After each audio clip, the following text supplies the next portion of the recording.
आदरणीय मंचस्थ भानुभाव, उपस्थित विद्वद्गण, आर्य सज्जनों, माताओं और बहनों,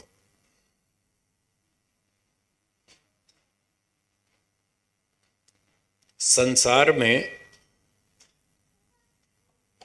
कुल मिलाकर 3 वस्तुएं हैं। कितनी वस्तुएं? मैं धारावाहिक प्रवचन प्राय नहीं करता, बहुत कम करता हूँ, थोड़ी बातचीत करता हूँ। इस समय भी बातचीत करूँगा, कुछ बातें बताऊँगा, कुछ आपसे पूछूँगा, तो जो मैं पूछूँ उसका उत्तर दीजिए। और बाद में आपको भी समय मिलेगा प्रश्न पूछने का, तो आशा है आप मेरा सहयोग करेंगे। संसार में कुल मिलाकर कितनी वस्तुएं हैं? 3। उनके नाम बोलिए। ईश्वर, आत्मा, प्रकृति, ये 3 वस्तुएं हैं। ये 3 वस्तुएं सदा से हैं और सदा रहेंगी। संसार में कुछ नियम हैं मोटे मोटे। जो वस्तु उत्पन्न होती है वह नष्ट भी होती है, हाँ या ना? जो वस्तु उत्पन्न नहीं होती वो नष्ट भी नहीं होती, हाँ या ना? तो 3 वस्तुएं ऐसी हैं जो कभी उत्पन्न नहीं हुई और ये नष्ट भी नहीं होंगी। उन्हीं के नाम हमने अभी बोले थे, ईश्वर, आत्मा, प्रकृति। इन 3 में से एक वस्तु आप और हम हैं। आप बता सकेंगे हम कौन है? आत्मा। बिल्कुल ठीक, सही बताया। वैसे दिखने में तो शरीर दिखता है, आत्मा तो दिखती नहीं है, फिर भी हम वास्तव में हैं तो आत्मा। हमारे अंदर, आत्मा के अंदर बहुत सारी विशेषताएं हैं, बहुत सारे गुण हैं, प्रॉपर्टीज हैं। उनमें से एक गुण है इच्छा। कौन सा गुण है? इच्छा।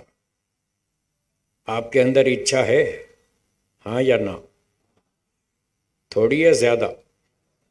ज्यादा। यही तो गड़बड़ है। यही तो गड़बड़ है। ये जो मन की अशांति है ना, वो इसी वजह से। ढेर सारी इच्छाएं पाल रखी है मन में और वो पूरी होती नहीं। इच्छाओं का एक मनोविज्ञान है, एक साइकोलॉजी है। इच्छाओं को पूरा करने से इच्छाएं घटती हैं या बढ़ती हैं? बढ़ती हैं, आपको सबको पता है। क्या किसी व्यक्ति की सारी इच्छाएं पूरी हो सकती हैं? नहीं हो सकती, ये भी पता है आपको।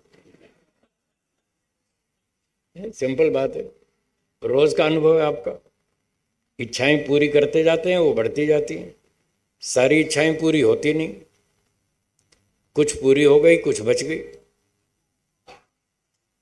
जो इच्छाएं बच गई, पूरी नहीं हुई, वो सुख देती हैं या दुख देती हैं? वो शांति देती हैं या अशांति बढ़ाती हैं? बस, तो अब आपको पता चल गया अशांति क्यों है।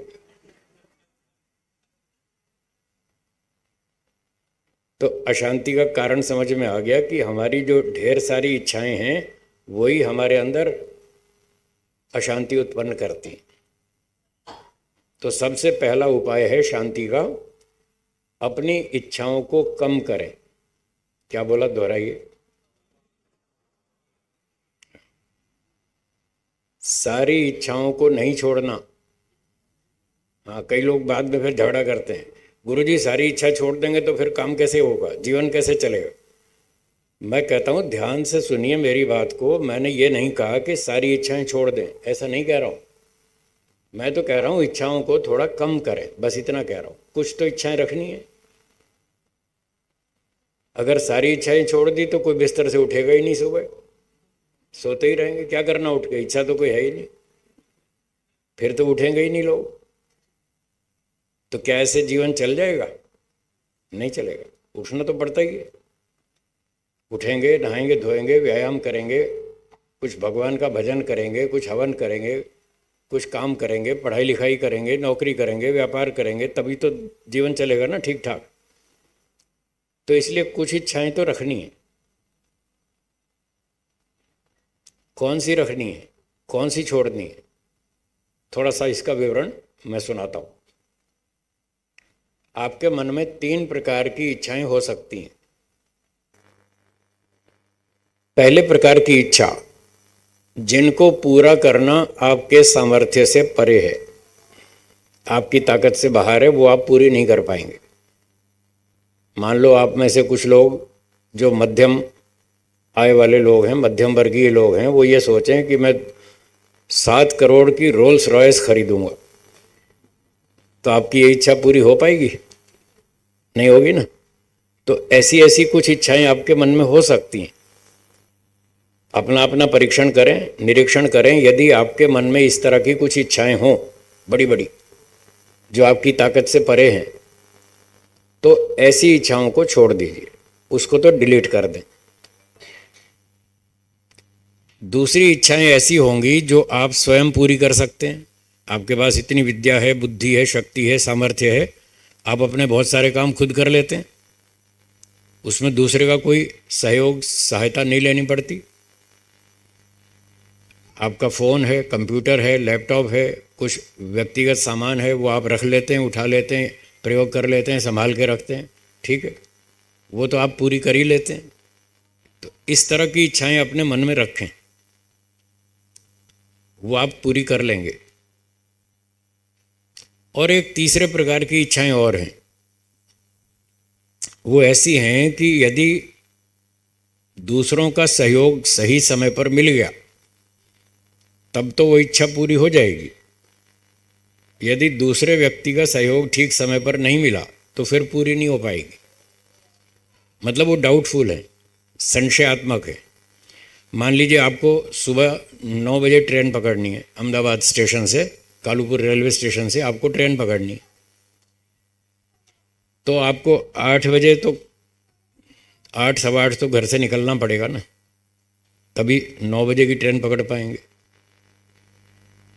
अब 8 सवा 8 घर से निकलने के लिए आपको 7:30 पौने 8 बजे तक गरम गरम नाश्ता भी तैयार चाहिए, कुछ पराठे वराठे, थोड़ा अचार, कुछ छाछ वाछ, कुछ सब्जी वब्जी, तो कुछ तो साथ में ले जाने के लिए, कुछ खाने के लिए, कुछ गरम गरम नाश्ता चाहिए। आपने अपनी पत्नी से रात को कह दिया कि भाई मुझे 7:30 बजे कुछ गरम पराठे और नाश्ता सब्जी तैयार कर देना। उसने कहा ठीक है। अब ये जो आपकी इच्छा है कि 7:30 बजे आपको गरम नाश्ता तैयार मिल जाए, थोड़ा सा पैकेट यात्रा के लिए भी मिल जाए, क्या आपकी इस इच्छा पूरी होने की 100% गारंटी है? है जी? है। और गैस खत्म हो गई तो सुबह सुबह गैस जलाई और ख़त्म, सिलेंडर में गैस ख़त्म हो सकती है, मोटर ख़राब हो सकती है, पानी ठीक टाइम पर नहीं मिला, पता नहीं कितनी गड़बड़ हो सकती है। क्यों जी, हो सकती है ना। तो यहाँ पर डाउटफुल है, संशयात्मक है। सारी परिस्थितियाँ अनुकूल रही तब तो आपकी ये इच्छा पूरी हो सकती है। लाइट भी रही, मोटर भी ठीक रही, पानी भी ठीक रहा, गैस भी कंप्लीट रही, और घी तेल मसाला आटा सब कुछ कंप्लीट है, तब तो ठीक है, आपकी इच्छा पूरी हो जाएगी। अगर इनमें से कहीं भी थोड़ी गड़बड़ हुई तो फिर वो इच्छा पूरी नहीं हो पाएगी। तो इस तरह की जो इच्छाएं हैं, जो परिस्थितियों पर आधारित हैं अथवा दूसरे लोगों के सहयोग पर आधारित हैं, उनके बारे में दोनों संभावनाएं हैं। वो इच्छा पूरी हो भी सकती है और नहीं भी हो सकती। ठीक है या नहीं? ठीक है ना, हो भी सकती है और नहीं भी हो सकती। तो जो इस प्रकार की इच्छाएं हैं, उनके संबंध में आपको 2 तरह का विचार मन में रखना पड़ेगा। यही विचार, पूरी हो भी सकती है और नहीं भी हो सकती। अगर तो पूरी हो गई, सब परिस्थितियां अनुकूल रही, दूसरों ने भी ठीक समय पर सही सहयोग दिया, तो आपकी इच्छा पूरी हो गई तो ठीक है, अच्छी बात है। और यदि कुछ गड़बड़ हो गई, कुछ बाधा आ गई और इच्छा पूरी नहीं हुई, तब आपको बेचैनी होगी, अशांति होगी, गुस्सा आएगा, दुख भी होगा, फिर आपकी स्थिति बिगड़ेगी। तो उस समय स्थिति को बिगाड़ना नहीं है, अपने मन की स्थिति को ठीक रखना है, शांत रखना है। अब कैसे रखें? नहीं तो ठीक है, थोड़ा वॉल्यूम कम कर दें, ये सीटी मारता है ना, वॉल्यूम ना ज़्यादा बढ़ाएंगे तो सीटी बजाएगा। तो मैं ये कह रहा था कि दोनों संभावनाएं हैं, वो इच्छा आपकी पूरी हो भी सकती है और नहीं भी हो सकती। यदि पूरी हो जाए तो ठीक है, और ना हो तो अपने मन को शांत रखने के लिए 3 शब्द हैं हिंदी भाषा के, बहुत सरल, मेरे पीछे दोहराइए, कोई बात नहीं। बस ये 3 शब्द बोलिए, आपका मन शांत रहेगा, नो टेंशन।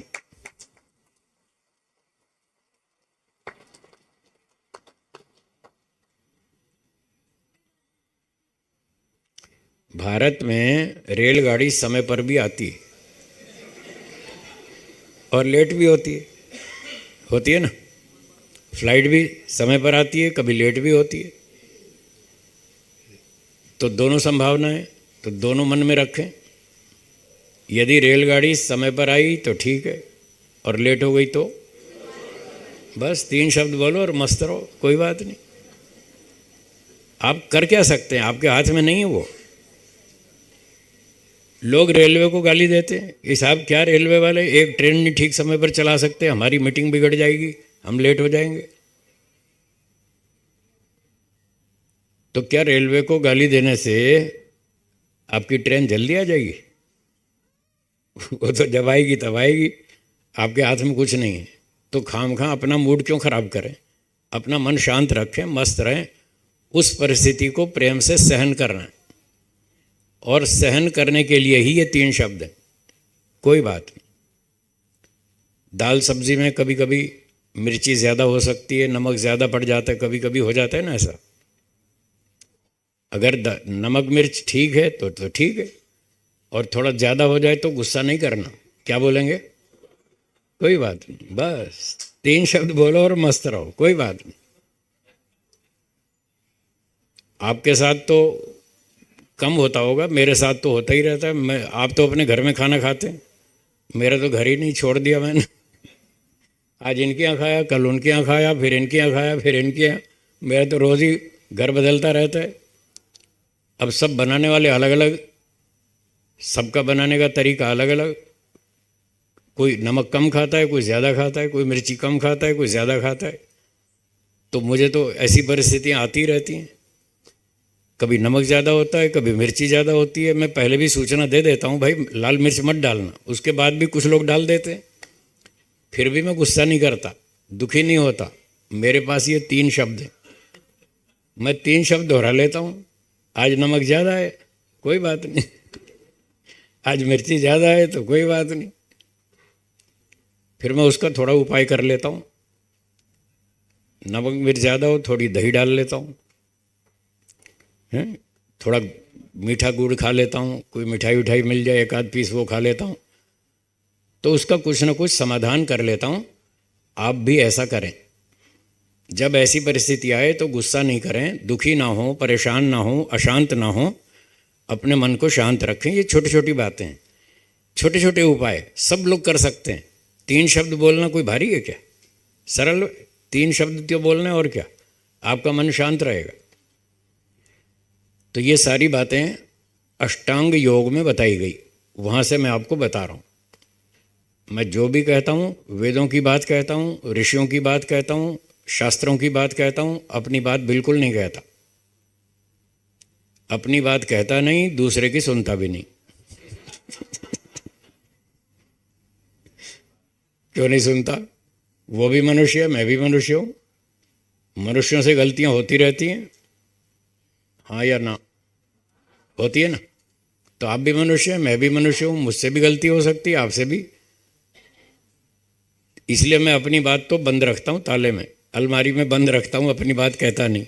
और दूसरा भी मनुष्य है, वो भी गलती करता है, इसलिए उसकी भी नहीं सुनता। अपनी कहता नहीं, दूसरे की सुनता नहीं। वेद की बात कहो 10 बार कहो, खूब सुनूंगा। ऋषियों की बात कहिए, शास्त्रों की बात, प्रामाणिक शास्त्रों की बात कहिए, 1 बार नहीं 10 बार सुनेंगे, खूब प्रेम से सुनेंगे और उसका प्रॉपर आंसर देंगे, ठीक ठीक उत्तर देंगे। अपनी मनमानी नहीं करेंगे, किसी को भी नहीं करनी चाहिए। जो लोग अपनी मनमानी करते हैं वो दुखी होते हैं, वो परेशान होते हैं, वो अशांत होते हैं। मैं ये मानता हूँ, बस यही भयंकर समस्या है। मैं ऐसा मानता हूँ। भाई तुम कौन से खेत की मूली हो? मैं ऐसा मानता हूँ। तुम्हारे 50 निर्णय गलत होते हैं। बचपन से लेके अब तक आप पीछे इतिहास को देखें अपना, तो आपको पता चलेगा आपने 50 गलतियां करी हैं। धीरे धीरे वो समझ में आती है और फिर भी इतनी अकड़ में रहते हैं। मैं ऐसा मानता हूँ, तो मैं ऐसा मानता हूँ, ये बात तो केवल ईश्वर कह सकता है और कोई नहीं। क्यों? इसलिए कह सकता है कि क्या ईश्वर कभी गलती करता है?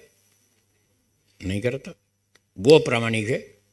वो कह सकता है मैं ऐसा मानता हूँ क्योंकि मेरा नॉलेज परफेक्ट है, बिल्कुल सही है, एकदम करेक्ट है, मुझे ना कोई भ्रांति है ना कोई संशय है। हर बात मुझे कन्फर्म पता है, परफेक्टली पता है, सही सही पता है, इसलिए मैं जो कहता हूँ वो ठीक है। तो ऋषि लोगों ने क्या किया? ईश्वर की बातें वेदों के माध्यम से पढ़ी, सीखी, समाधि लगाई, ईश्वर से पढ़ाई की वेदों की, उनको भी सही बात समझ में आ गई। तो जो ईश्वर कहता है वो ठीक है, और जो वेदों की बात ऋषियों ने हमें बताई वो ठीक है। ये 2 चीज़ें ठीक है। अब आप भी वेदों को पढ़ें, ऋषियों के ग्रंथ पढ़ें, तो आपको भी पता चल जाएगा कि सच क्या है। तो मैं वही पढ़ता हूँ और वही पढ़ाता हूँ। मुझे कम से कम 45-46 वर्ष हो गए ये काम करते हुए। और कोई व्यापार नहीं करता, कोई बिजनेस नहीं करता, कोई लकड़ी नहीं बेचता, कोई मिठाई नहीं बेचता, कोई कपड़ा नहीं बेचता, कोई ज़मीन नहीं बेचता। सारा दिन यही काम करता हूँ। देश भर में घूमता हूँ, कश्मीर से केरल तक, बम्बई से कलकत्ते तक। 365 दिन काम करता हूँ, एक भी छुट्टी नहीं मनाता। संडे मंडे, होली, दिवाली, 15 अगस्त, 26 जनवरी कोई छुट्टी नहीं। सब दिन काम करता हूँ और यही करता हूँ।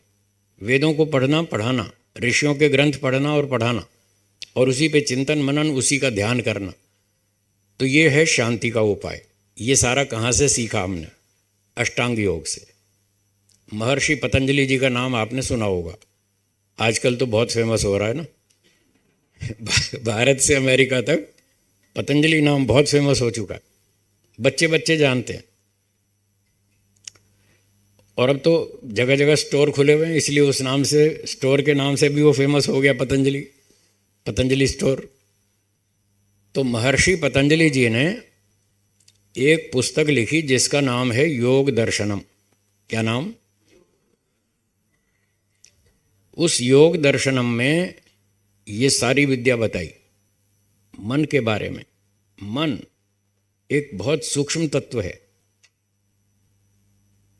लोग मन के बारे में जानते नहीं, ज़्यादा, बहुत थोड़ा जानते हैं। मन शब्द का प्रयोग तो करते हैं। एक विद्यार्थी से मैंने पूछा, क्यों भैया पढ़ाई कैसी चल रही है? बोला गुरुजी चल रही है। मैंने कहा ऐसे ऐसे ढीले ढीले क्यों बोल रहे हो? चल रही है। ऐसे क्यों नहीं कहते कि बहुत अच्छी चल रही है? तो उसने कहा कैसे कहूँ अच्छी चल रही है, पढ़ाई में मन तो लगता नहीं। क्या नहीं लगता? हाँ, वो जो नहीं लगता ना, उसी की बात कर रहा हूँ, उसी का नाम है मन।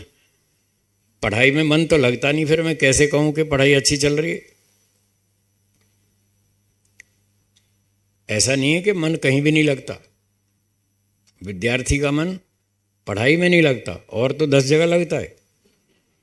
खाने में खूब लगता है, टीवी में खूब लगता है, कंप्यूटर में खूब मन लगता है, मोबाइल फ़ोन में खूब मन लगता है, गेम खेलने में खूब मन लगता है, आउटडोर गेम्स में भी खूब लगता है, क्रिकेट खेलनी हो, वॉलीबॉल खेलनी हो, खूब मन लगता है, गप्पे मारने में खूब मन लगता है, घूमने फिरने में, सैर सपाटे में खूब मन लगता है।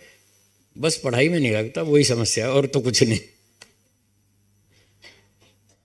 अच्छा, ये तो विद्यार्थी की बात।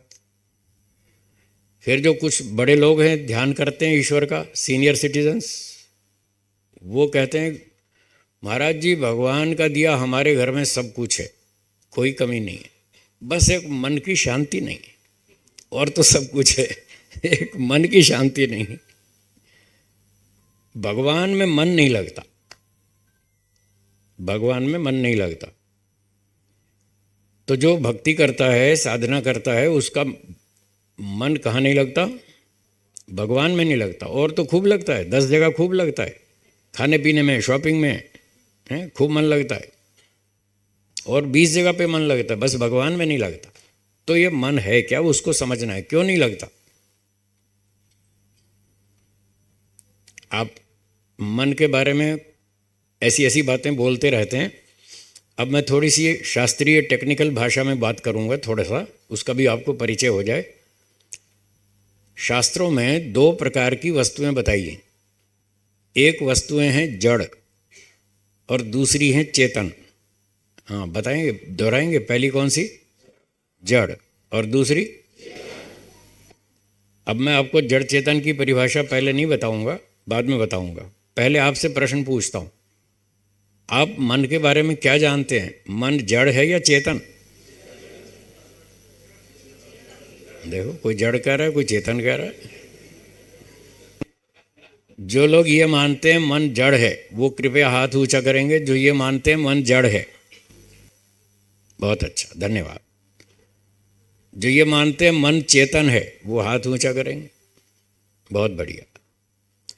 और जिनको समझ में नहीं आया, वो हाथ ऊंचा करेंगे। हाँ ऐसे लोग भी तो हैं, कंफ्यूजन है, समझ में नहीं आया जड़ है कि चेतन है।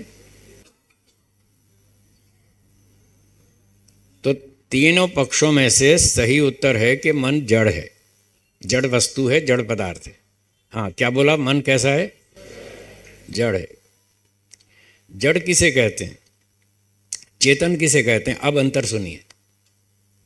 जड़ वस्तु में इच्छा नहीं होती। क्या बोला? दोहराइए। और चेतन वस्तु में इच्छा होती है। चेतन में पहला अंतर हो गया। तो मैंने अभी बताया कि मन जड़ है, ये मेरी बात नहीं है, महर्षि पतंजलि जी की बात है। इसी योग की बात कर रहा हूँ, अष्टांग योग की। महर्षि पतंजलि जी ने बताया मन जड़ है। और आप कौन हैं? शरीर या आत्मा? आत्मा जड़ है या चेतन? हाँ, अब ठीक बताया आपने आत्मा चेतन है। चेतन क्यों है? क्योंकि उसमें इच्छा है। यहीं से बात शुरू की थी मैंने। आप में इच्छा है या नहीं? आपने कहा था है। तो जिसमें इच्छा है वो चेतन, जिसमें इच्छा नहीं है वो जड़। एक अंतर समझ में आ गया? तो मन जो है वो जड़ है। अब जड़ वस्तु में इच्छा होती नहीं, तो आपके अंदर इच्छा है या नहीं है? वो इच्छा मन की है या आत्मा की है? बहुत बढ़िया। बस तो ये पहला पाठ याद कर लें। आत्मा चेतन है, उसमें इच्छा होती है। मन जड़ है, जड़ वस्तु में इच्छा नहीं होती। तो आपको अपने अंदर जो इच्छाएं दिख रही हैं, बहुत सारी इच्छाएं दिख रही हैं, वो मन की इच्छा नहीं है, वो आत्मा की इच्छाएं हैं। आत्मा चेतन वस्तु है। पर क्योंकि वो इच्छाएं प्रकट होती हैं मन में, इसलिए हम मोटी भाषा में कह देते हैं मेरे मन की इच्छा पूरी नहीं हुई, मेरे मन की इच्छा पूरी नहीं हुई, ऐसे मन के नाम से बोल देते हैं। क्योंकि इच्छाओं की जो अभिव्यक्ति है, जो प्रकट होती हैं इच्छाएं, वो मन के द्वारा होती हैं, मन के माध्यम से होती हैं, इसलिए ऐसा हम बोल देते हैं। वास्तव में इच्छाएं मन की नहीं है, वो आत्मा की हैं। तो अब मन जो है वो जड़ है। दूसरी बात, जड़ वस्तु स्वयं क्रिया नहीं करती। बोलिए। चेतन वस्तु स्वयं क्रिया करती है। ये दोनों में अंतर है। आपकी कार खड़ी है बाहर, ये जड़ है या चेतन? कार में इच्छा है या नहीं? कार स्वयं चलती है क्या? क्यों नहीं चलती? वो जड़ है। तो जड़ है इसलिए नहीं चलती। जड़ वस्तु का नियम है, वो स्वयं नहीं चलती, कोई दूसरा चलाए तो चलेगी। आप कार चलाते हैं तो चलती है। कार में कोई इच्छा नहीं है, वो अपनी इच्छा से नहीं चलती। उसको दाएं मोड़ो तो दाएं मुड़ेगी, बाएं मोड़ो तो क्या वो अपनी इच्छा से मुड़ती है? क्या अपनी इच्छा से चलती है?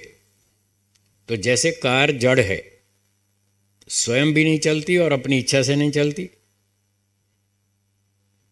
ऐसे ही मन भी जड़ है। महर्षि पतंजलि जी ने बताया अष्टांग योग में, मन भी जड़ है। तो मन जो चलता है, चलता तो है मन भी। लोग कहते हैं साहब मेरा मन तो कहाँ कहाँ भागता है।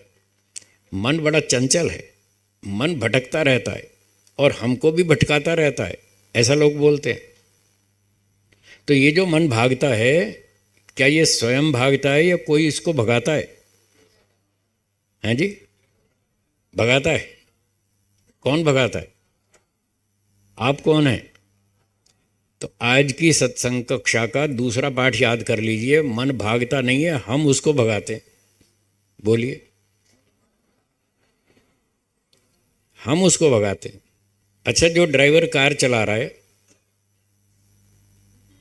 अगर कार रोकनी पड़े तो ड्राइवर रोकेगा या पिछली सीट पे बैठा व्यक्ति रोकेगा?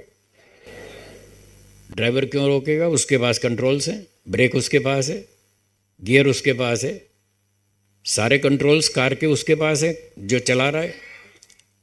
तो जो चला रहा है वही तो रोकेगा, पीछे वाला कैसे रोकेगा? उसके पास है ही नहीं, न स्टीयरिंग है, न ब्रेक है, न गियर है, कुछ भी नहीं है। वो चला भी नहीं रहा, रोक भी नहीं सकता। जो चला रहा है वही रोकेगा। तो मन को कौन चला रहा है और मन को रोकेगा कौन? आप कौन हैं?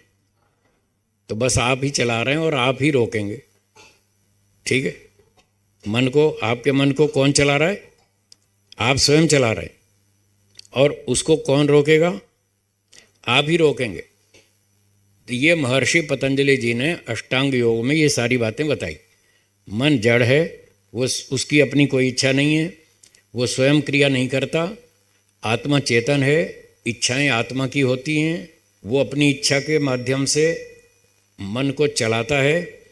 जड़ वस्तु स्वयं नहीं चलती, चेतन वस्तु स्वयं क्रिया करती है, दूसरे जड़ पदार्थ में क्रिया को उत्पन्न करती है, जैसे ड्राइवर कार को चलाता है।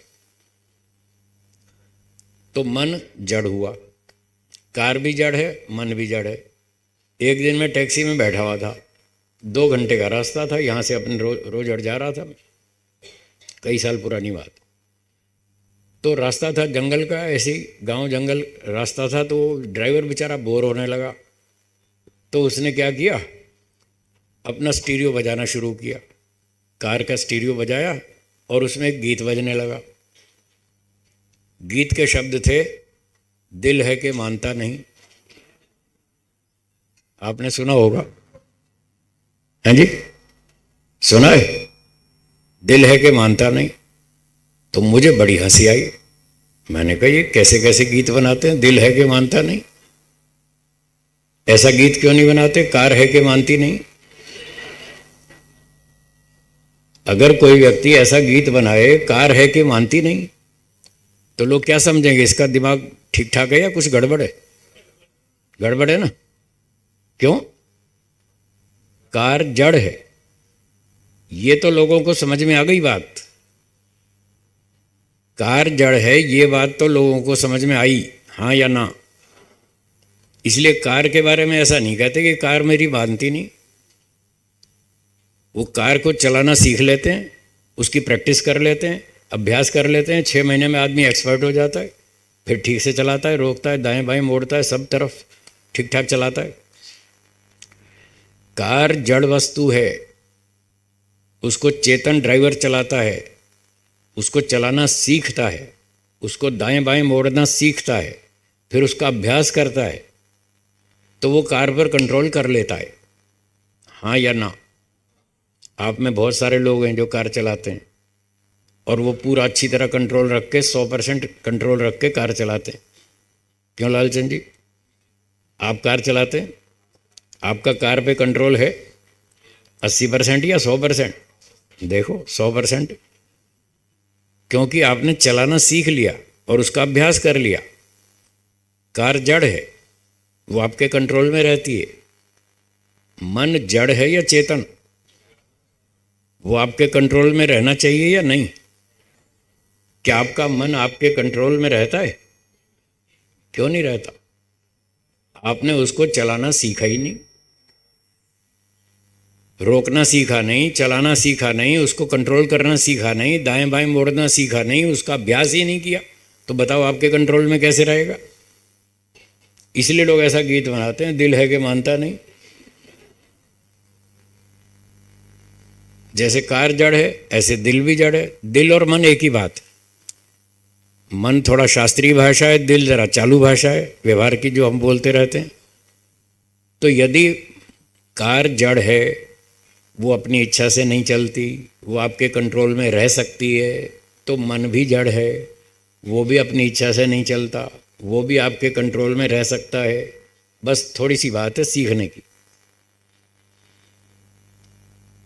तो मन कैसे चलता है, उसको उसको थोड़ा चलाना सीख लीजिए और रोकना भी सीख लीजिए। महर्षि पतंजलि के अष्टांग योग से ही बताऊंगा। तो महर्षि पतंजलि जी ने कहा कि मन कैसे चलता है, उसके अंदर सबसे पहले इच्छा पैदा होती है। क्या पैदा होती है? इच्छा। और इच्छा कौन पैदा करता है? आत्मा। इच्छा तो आत्मा की है, आत्मा चेतन है, जड़ वस्तु में इच्छा होती नहीं। कार जड़ है, कार में इच्छा है क्या? नहीं है। तो जब कार जड़ है, उसमें कोई इच्छा नहीं है, तो मन भी जड़ है, उसमें भी कोई इच्छा नहीं है। फिर भी जो इच्छा उठ रही है, तो समझ लीजिए ये चेतन आत्मा का गुण है। आत्मा अपनी इच्छाएं उठाता रहता है और उल्टी सीधी इच्छाएं उठाता रहता है। उसको मैंने जैसे बताया, इच्छाओं का एनालिसिस करना नहीं आता। वो ऐसी ऐसी इच्छाएं उठाता रहता है जो पूरी नहीं हो सकती, और जब वो पूरी नहीं होती फिर दुखी होता है, फिर मन में अशांति होती है। और दूसरे लोगों से इच्छा के साथ साथ एक और चीज़ है, वो है आशा। क्या है? आशा, उम्मीद, एक्सपेक्टेशन। जैसे आप अपने मन में इच्छाएं पैदा करते हैं, ऐसे ही कुछ दूसरे लोगों से कुछ उम्मीद भी रखते हैं, एक्सपेक्टेशंस भी रखते हैं। अपने भाई से, बहन से, पत्नी से, पति से, पड़ोसी से, मित्रों से, व्यापारी से, ग्राहक से, रेल यात्री से, बस यात्री से, पता नहीं जो जो लोग आपके संपर्क में आते हैं, आप उनसे कुछ कुछ आशाएं रखते हैं, एक्सपेक्टेशंस रखते हैं। मेरे भाई को मेरे लिए ऐसा तो करना ही चाहिए, मेरी पत्नी को मेरे लिए इतना तो करना ही चाहिए, मेरे पति को मेरे लिए इतना तो करना ही चाहिए, हाँ या ना, ऐसी एक्सपेक्टेशंस रखते हैं आप। इसका भी वही नियम है जो इच्छाओं का। क्या नियम है इच्छाओं का? इच्छाओं को पूरा करने से इच्छाएं घटती हैं या बढ़ती हैं? बस यही नियम एक्सपेक्टेशंस का भी है। एक्सपेक्टेशंस पूरी होने पर वो घटती हैं या बढ़ती हैं? वो भी बढ़ती हैं। जैसे जैसे कोई आपकी एक्सपेक्टेशन पूरी करता जाता है, वैसे वैसे वो और बढ़ती जाती है। और इसका भी वही नियम है। क्या सारी एक्सपेक्टेशंस कोई आपकी पूरी कर देगा? हैं जी? आप किसी की 100% एक्सपेक्टेशंस पूरी कर सकते हैं? जब आप नहीं कर सकते तो दूसरा भी नहीं कर पाएगा। आप और वो दोनों एक जैसे हैं। आप भी अल्पशक्तिमान, वो भी अल्पशक्तिमान। जब आप किसी की 100% एक्सपेक्टेशंस पूरी नहीं कर सकते तो दूसरा भी नहीं कर पाएगा। फिर भी आप उससे 100% उम्मीद रखते हैं कि इसको मेरी 100% एक्सपेक्टेशंस पूरी करनी चाहिए। बस यही गलती है। इसके कारण अशांति पैदा होती है। तो रिड्यूस योर एक्सपेक्टेशंस। जो दूसरों से आप एक्सपेक्टेशंस रखते हैं उनको भी थोड़ा कम करें। बिल्कुल सेम लॉ, वही नियम है जो इच्छाओं के बारे में था, वही एक्सपेक्टेशंस के बारे में भी है। कम एक्सपेक्टेशन रखें। दूसरे व्यक्ति के सामर्थ्य को ध्यान में रखकर उससे एक्सपेक्टेशन रखें। शास्त्री जी पानी दें।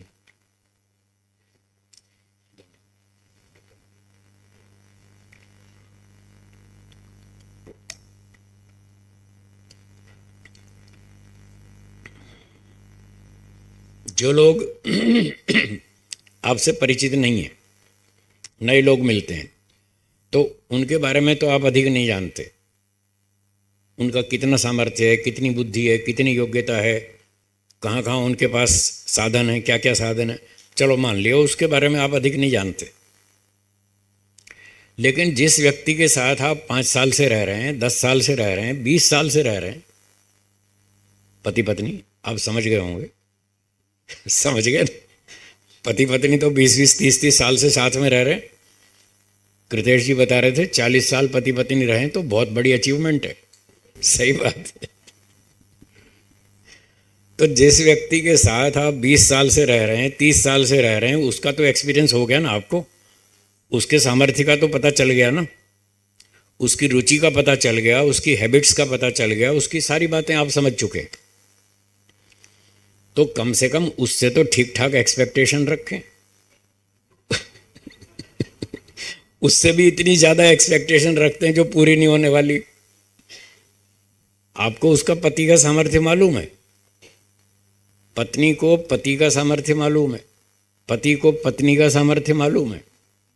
तो जितना मालूम है तो उतनी ही उम्मीद रखो ना, उससे ज़्यादा क्यों रखते हैं? जितनी ज़्यादा उम्मीदें रखेंगे बस उतना ही आप परेशान होंगे। तो इस बात का ध्यान रखें, जिन जिन लोगों को आप पहचानते हैं, जानते हैं, वर्षों से साथ में रहते हैं, तो उतनी उम्मीद रखें उन लोगों से जितनी वो आपकी पूरी कर सकते हैं। पिछला 20 साल का रिकॉर्ड आपको मालूम है, उसके बेस पर उतनी ही एक्सपेक्टेशन रखें। तो मैं ये निवेदन कर रहा था, इच्छाएं और आशाएं ये आत्मा उत्पन्न करता है। तो मन में विचार कैसे आता है? उसका पहला कारण है इच्छा। मन में विचार उत्पन्न होने का पहला कारण क्या है? और दूसरा कारण बताया महर्षि पतंजलि जी ने, दूसरा कारण है प्रयत्न। दूसरा कारण, ये प्रयत्न भी आत्मा की विशेषता है, आत्मा की प्रॉपर्टी है। न्याय दर्शन में आत्मा की पहचान के 6 लक्षण लिखे हैं। चलो एक बार गिन तो लें। हाँ बोलिए मेरे साथ, इच्छा, द्वेष, प्रयत्न, सुख का अनुभव करना, दुख का अनुभव करना, और ज्ञान। ज्ञान मतलब नॉलेज। वो हिंदी वाले उसको ज्ञान बोलते हैं, हम लोग ज्ञान बोलते हैं। संस्कृत वालों ने हमको ऐसे ही सिखाया कि इसका शुद्ध उच्चारण है ज्ञान। तो मेरे पिताजी संस्कृत के टीचर थे, तो बचपन से उनके पास ही पढ़े, हम घर में भी उनसे ही सीखा। तो उन्होंने हमको ज्ञान उच्चारण सिखाया, तो अब वो आदत पड़ गई, तो मैं ज्ञान ही बोलता हूँ। जब मैं ज्ञान बोलूँ तो आप समझ लीजिए वही कह रहा हूँ, जिसको हिंदी वाले ज्ञान बोलते हैं और गुजराती वाले ज्ञान, यही बोलते हैं ना। हाँ बस वही, और उल्टा सीधा नहीं समझिएगा, यही समझिए। तो आत्मा में ज्ञान है, नॉलेज है, वो सुनता है, सीखता है, बहुत सारी बातें सीख जाता है। पर जड़ वस्तु में ज्ञान नहीं होता। मैं इतनी देर से बोल रहा हूँ और आप सुन रहे हैं, आपको मेरी बातें समझ में आ रही हैं? आ रही है ना? क्या इस माइक्रोफोन को भी समझ में आ रही है? ये कुछ नहीं सीख रहा। क्यों नहीं सीख रहा? ये जड़ है। तो जड़ वस्तु कुछ नहीं सीखती है, उसमें ज्ञान नहीं है, न पहले से ज्ञान है और न आगे सीखती है। जिसमें थोड़ा ज्ञान पहले से हो वो आगे भी सीखता है, नई नई बातें सीखता रहता है। आप LKG से लेकर PhD तक बताइए कितनी सारी बात सीख गए, क्योंकि आप चेतन हैं। तो चेतन आत्मा में एक ज्ञान गुण है, एक इच्छा है, एक प्रयत्न है, एक द्वेष भी है। 2 कुत्तों के बीच में एक रोटी डाल दीजिए, फिर देखिए क्या होगा? झगड़ा, हाँ या ना? और 2 कारों के बीच में 10 लीटर पेट्रोल रख दीजिए, 2 कारें झगड़ेंगी? क्यों? वो जड़ है, उसमें द्वेष नहीं है। 2 कुत्ते, वो चेतन है, उसमें आत्मा है, उसमें द्वेष है। द्वेष के कारण वो 2 कुत्ते झगड़ा करते हैं, लड़ते हैं। वो कहता मैं खाऊंगा रोटी, वो कहता मैं खाऊंगा। तो जितने ये चेतन है ना, उनमें सब में द्वेष है, वो झगड़े करते हैं, लड़ाइयाँ करते हैं। 2 कुत्ते लड़ते हैं, 2 बकरियां लड़ती हैं, 2 भैंसें लड़ती हैं, 2 गौएं लड़ती हैं, 2 मनुष्य लड़ते हैं, पर 2 मोटरसाइकिलें नहीं लड़ेंगी, 2 कारें नहीं लड़ेंगी, उनमें द्वेष नहीं है। तो आत्मा की ये प्रॉपर्टी है, इच्छा है, द्वेष है, और कभी सुखी होता है, कभी दुखी होता है। सुख दुख तो हर रोज़ लगा ही रहता है, वो आप सब जानते ही हैं। तो आपके अंदर ज्ञान भी है, सुखी भी होते हैं, दुखी भी होते हैं, इच्छाएं भी हैं, कहीं कहीं द्वेष भी कर लेते हैं, और प्रयत्न भी करते हैं। प्रयत्न का मतलब ये स्वयं क्रिया करना। बोलिए, दो तरह की वस्तु हैं, जड़ और चेतन। जड़ वस्तु भी क्रिया करती है, चेतन भी क्रिया करती है, दोनों क्रियाएं करती हैं। पर दोनों में अंतर क्या? जड़ वस्तु स्वयं क्रिया नहीं करती। बोलिए, चेतन वस्तु स्वयं क्रिया करती है। बस ये जो चेतन वस्तु स्वयं क्रिया करती है, इसी का नाम प्रयत्न है, प्रयत्न गुण। हाँ, तो आत्मा में प्रयत्न है, वो स्वयं क्रिया करता है। कुत्ता स्वयं चलता है, बकरी स्वयं चलती है, गाय स्वयं चलती है, घोड़ा स्वयं चलता है। उसको कार की तरह ड्राइव नहीं करना पड़ता घोड़े को, हैं? कार को तो ड्राइव करना पड़ता है, कुत्ते को ड्राइव करना पड़ता है, वो अपने आप चलता है। चींटी अपने आप चलती है, मनुष्य अपने आप चलता है। उसमें चेतन आत्मा है, उसमें प्रयत्न गुण है। तो ये दो गुण ध्यान से सुनिए, पहला इच्छा और दूसरा प्रयत्न। बोलिए, इन दो गुणों से मन चलता है। मन के चलने का मतलब मन में विचार उत्पन्न होता है। आप बैठे यहाँ पर अहमदाबाद में ध्यान करने के लिए, चलो भाई ध्यान कर लें ईश्वर का थोड़ी देर, तो आपने गायत्री मंत्र शुरू किया, ओम भूर्भुवः स्वः। बस आप इतना ही बोले थे, इतने में आपका मन पहुँच गया बॉम्बे चौपाटी पर। 2 साल पहले आप बॉम्बे चौपाटी पर गए थे, जो भी सेंटर पे। शाम का टाइम था, 6 बज रहे थे, दिन ढल रहा था, सूरज समुद्र में डूब रहा था, ठंडी ठंडी हवा चल रही थी, बहुत सारे लोग घूम रहे थे। भेलपुरी वाले भेलपुरी बेच रहे थे, सींग चना वाले सींग चना बेच रहे थे, कोई एक गुब्बारे वाला था, वो गुब्बारे बेच रहा था। आपको थोड़ी शरारत सूझी, आपने सींग चने वाले को आवाज़ लगाई, उसने पीछे मुड़ के देखा, भाई मुझे कौन बुला रहा है। तो आपने भी इधर उधर देखा, जैसे आपने बुलाया ही नहीं, बुलाया तो आप नहीं था, आपका उद्देश्य उसको छेड़ना था, तो आपने उसको छेड़ा और वो इधर उधर देखने लगा। 2 साल पहले की वो पूरी पिक्चर आपको यहाँ मन में बैठे बैठे याद आ जाएगी, हाँ या ना? फिर आप कहेंगे ये क्या हुआ, हम तो बैठे थे अहमदाबाद में, ये बम्बई कैसे पहुँच गए हैं?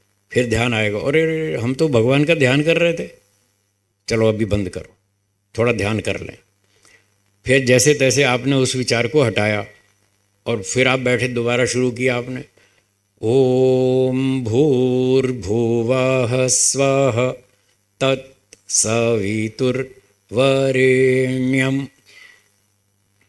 बस यहीं तक पहुँचे थे और दिल्ली के चिड़ियाघर में पहुँच गए। अब वो सीरीज शुरू हो जाएगी। 4-5 साल पहले दिल्ली चिड़ियाघर देखा था, फिर चिड़ियाघर की चित्र सारे पूरे हो जाएंगे, फिर वो इंडिया गेट शुरू हो जाएगा, फिर कनॉट प्लेस शुरू हो जाएगा, फिर करोल बाग की शॉपिंग शुरू हो जाएगी। पता नहीं क्या क्या दिमाग में घूमता रहता है, हाँ या ना? बस इसी को लोग कहते हैं साहब हमारा मन बहुत भटकता है और ये टिकता नहीं, ये कंट्रोल में नहीं आता, ये हमको भी भटकाता रहता है। ये सारा झूठ है। मन भटकता है या हम मन को भटकाते हैं? हम भटकाते हैं। तो आज से अपनी भाषा भी ठीक कर लें, भाषा बदलें। मन नहीं भटकता है, हम भटकाते हैं। एक ड्राइवर थोड़ा अडाड़ी था, नया नया चलाना सीख रहा था, उसने ठोक दी गाड़ी। क्या वो अपनी गलती मानता है?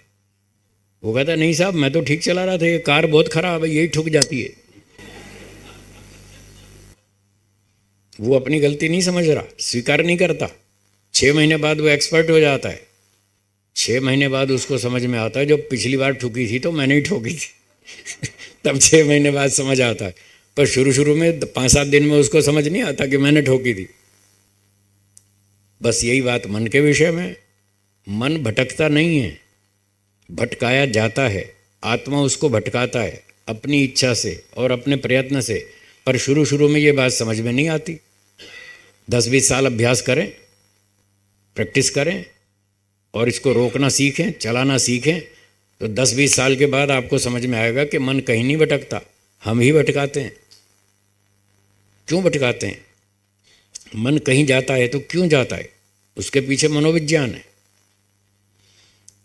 जिस वस्तु में आपको सुख दिखता है, बोलिए, आपका मन वहीं जाएगा, हाँ या ना? बस तो ये है साइकोलॉजी। आपका मन क्यों भागता है बम्बई में चौपाटी पर? क्योंकि चौपाटी में मज़ा आया था, सुख मिला था, बढ़िया सीन था, ठंडी ठंडी हवा चल रही थी, और फिर भेलपूरी भी खाई थी वहाँ, तो फिर वो अच्छा लगा था, तो फिर उसका संस्कार मन में हो गया जमा। तो जब वो जमा हो गया संस्कार, तो आप बैठे तो थे ध्यान में। अब ध्यान में ईश्वर में क्यों नहीं टिका मन? क्योंकि ईश्वर में सुख नहीं दिखता है। क्या बोला? जितना सुख आपको भेलपूरी में दिखता है उतना ईश्वर में दिखता है? नहीं दिखता। इसलिए भेलपूरी याद आती है, ईश्वर कहाँ याद आता है? ईश्वर से मन उखड़ जाता है।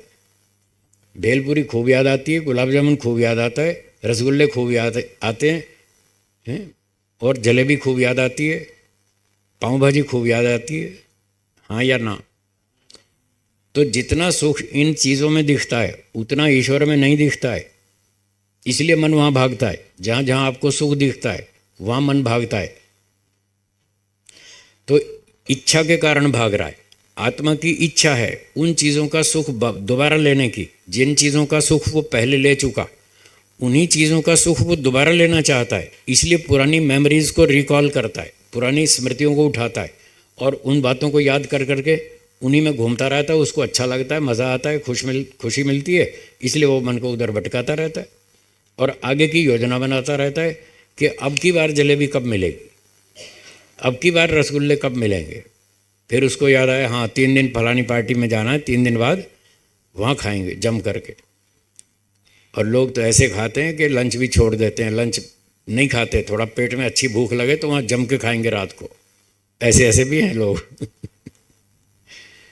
तो मन कहाँ जाता है? जहाँ पर हमें सुख दिखता है। अब उसको ब्रेक लगानी हो, वहाँ से रोकना हो, तो कैसे रोके? इस बात को उससे उल्टा कर दीजिए। अगर गाड़ी की स्पीड बढ़ानी है तो गियर लगा के क्या करेंगे? एक्सीलेटर दबाएंगे तो गाड़ी तेज़ हो जाएगी। और अगर गाड़ी को रोकना हो तो क्या करना चाहिए? ब्रेक लगानी चाहिए। अब एक व्यक्ति को ब्रेक का पता नहीं था, नया नया सीख रहा था गाड़ी, आगे स्पीड ब्रेकर आया तो पड़ोस में जो बैठा था साथी, उसने कहा ब्रेक लगाओ। वो बेचारा घबरा गया, कहाँ है ब्रेक? उसने ब्रेक की बजाय एक्सीलेटर पे पाँव रख दिया। अब कार रुकेगी या तेज़ हो जाएगी? और तेज़ हो जाएगी। तो लोग ध्यान के समय यही करते हैं, चाहते तो मैं मन को रोक लूँ, ईश्वर में टिका लूँ, पर वो ईश्वर में टिकता नहीं, और एक्सीलेटर दबाते रहते हैं और इच्छाएं पैदा करते रहते हैं, मन और तेज़ तेज़ भागता है। फिर लोग ये भी शिकायत करते हैं, साहब इसको जितना रोको उतना तेज़ भागता है, हाँ या ना? हाँ, यही शिकायत है ना। तो ये शिकायत इसीलिए कि उनको ब्रेक का पता ही नहीं। गलती से ब्रेक की बजाय एक्सीलेटर पे पाँव रखते हैं और दबाते हैं उसको, तो फिर तो कार की स्पीड बढ़ेगी। अब मन की ब्रेक क्या है वो सुनिए। मन की ब्रेक है वैराग्य। क्या है मन की ब्रेक? महर्षि पतंजलि जी ने बताया अष्टांग योग में कि मन की ब्रेक वैराग्य है। अगर किसी चीज़ से आपको वैराग्य हो जाए तो आपका मन वहाँ नहीं भागेगा, रुक जाएगा, वो उसकी ब्रेक है। एक और ब्रेक है, 2 ब्रेक बताई मन को रोकने की। दूसरी ब्रेक है अभ्यास। दूसरी कौन सी? आप में से योग दर्शन किस किस ने पढ़ा है? अच्छा, अब मैं सूत्र बोलता हूँ, आप बताएंगे ये सूत्र वहाँ है कि नहीं। पहले चैप्टर में 12वां सूत्र है, बोलिए। अभ्यास वैराग्याभ्याम तन्निरोध। ये सूत्र योग दर्शन में है ना। तो इस सूत्र में महर्षि पतंजलि जी ने 2 ब्रेक्स बताई मन को रोकने के लिए। एक तो अभ्यास करें, प्रैक्टिस करें, और दूसरा वैराग्य वो उत्पन्न करें। देखो आपका मन रुक जाएगा। वैराग्य कैसे होता है? जब किसी वस्तु में आपको दुख दिखता है, क्या बोला, दोहराइए। जब किसी वस्तु में आपको दुख दिखता है तो आपको उससे वैराग्य हो जाता है।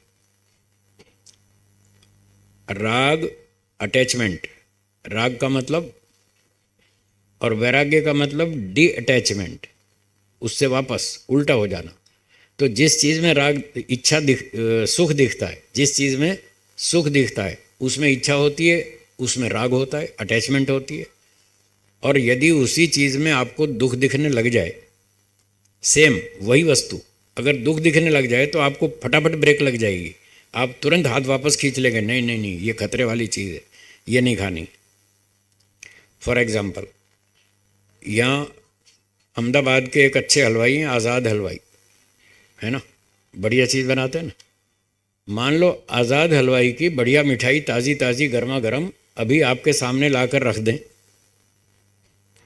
और आपसे ये कहें अच्छा आधा घंटा ईश्वर का ध्यान कर लीजिए, उसके बाद ये प्रसाद में मिठाई आपको बटेगी।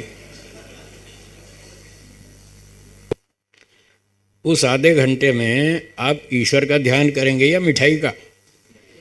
मिठाई का। क्यों? उसमें सुख दिखता है। जितना सुख मिठाई में दिखता है उतना ईश्वर में कहाँ दिखता है?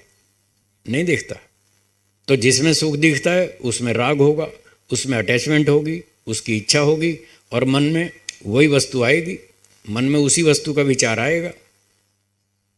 तो ये एग्जाम्पल था। जिस वस्तु में सुख दिखता है उसमें राग होता है, इच्छा होती है, अटैचमेंट होती है, उसको खाने की इच्छा होती है, प्राप्त करने की इच्छा होती है। अब अगली बात सुनिए, वही मिठाई जो अच्छी है, ताज़ी ताज़ी बढ़िया बनकर आई है, अभी अभी गर्मा गर्म, आपको उसमें सुख दिख रहा है इसलिए उसको खाने की इच्छा हो रही है। आपके मन में ईश्वर का विचार नहीं टिकेगा, मिठाई का विचार आएगा कि मिठाई कब मिलेगी, मिठाई खानी चाहिए, बहुत अच्छी जलेबी है और आज़ाद हलवाई की है, बहुत बढ़िया है, ताज़ी ताज़ी है, गर्मा गर्म है।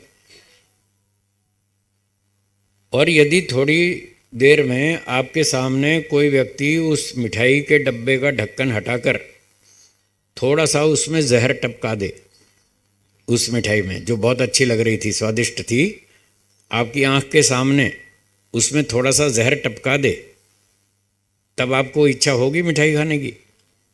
देखो ब्रेक लग गई ना, ऐसे ब्रेक लगती है, उससे आपको वैराग्य हो जाएगा। क्यों? अब वैराग्य क्यों हो गया? अब उस मिठाई में, जहरीली मिठाई में सुख दिख रहा है या दुख दिख रहा है?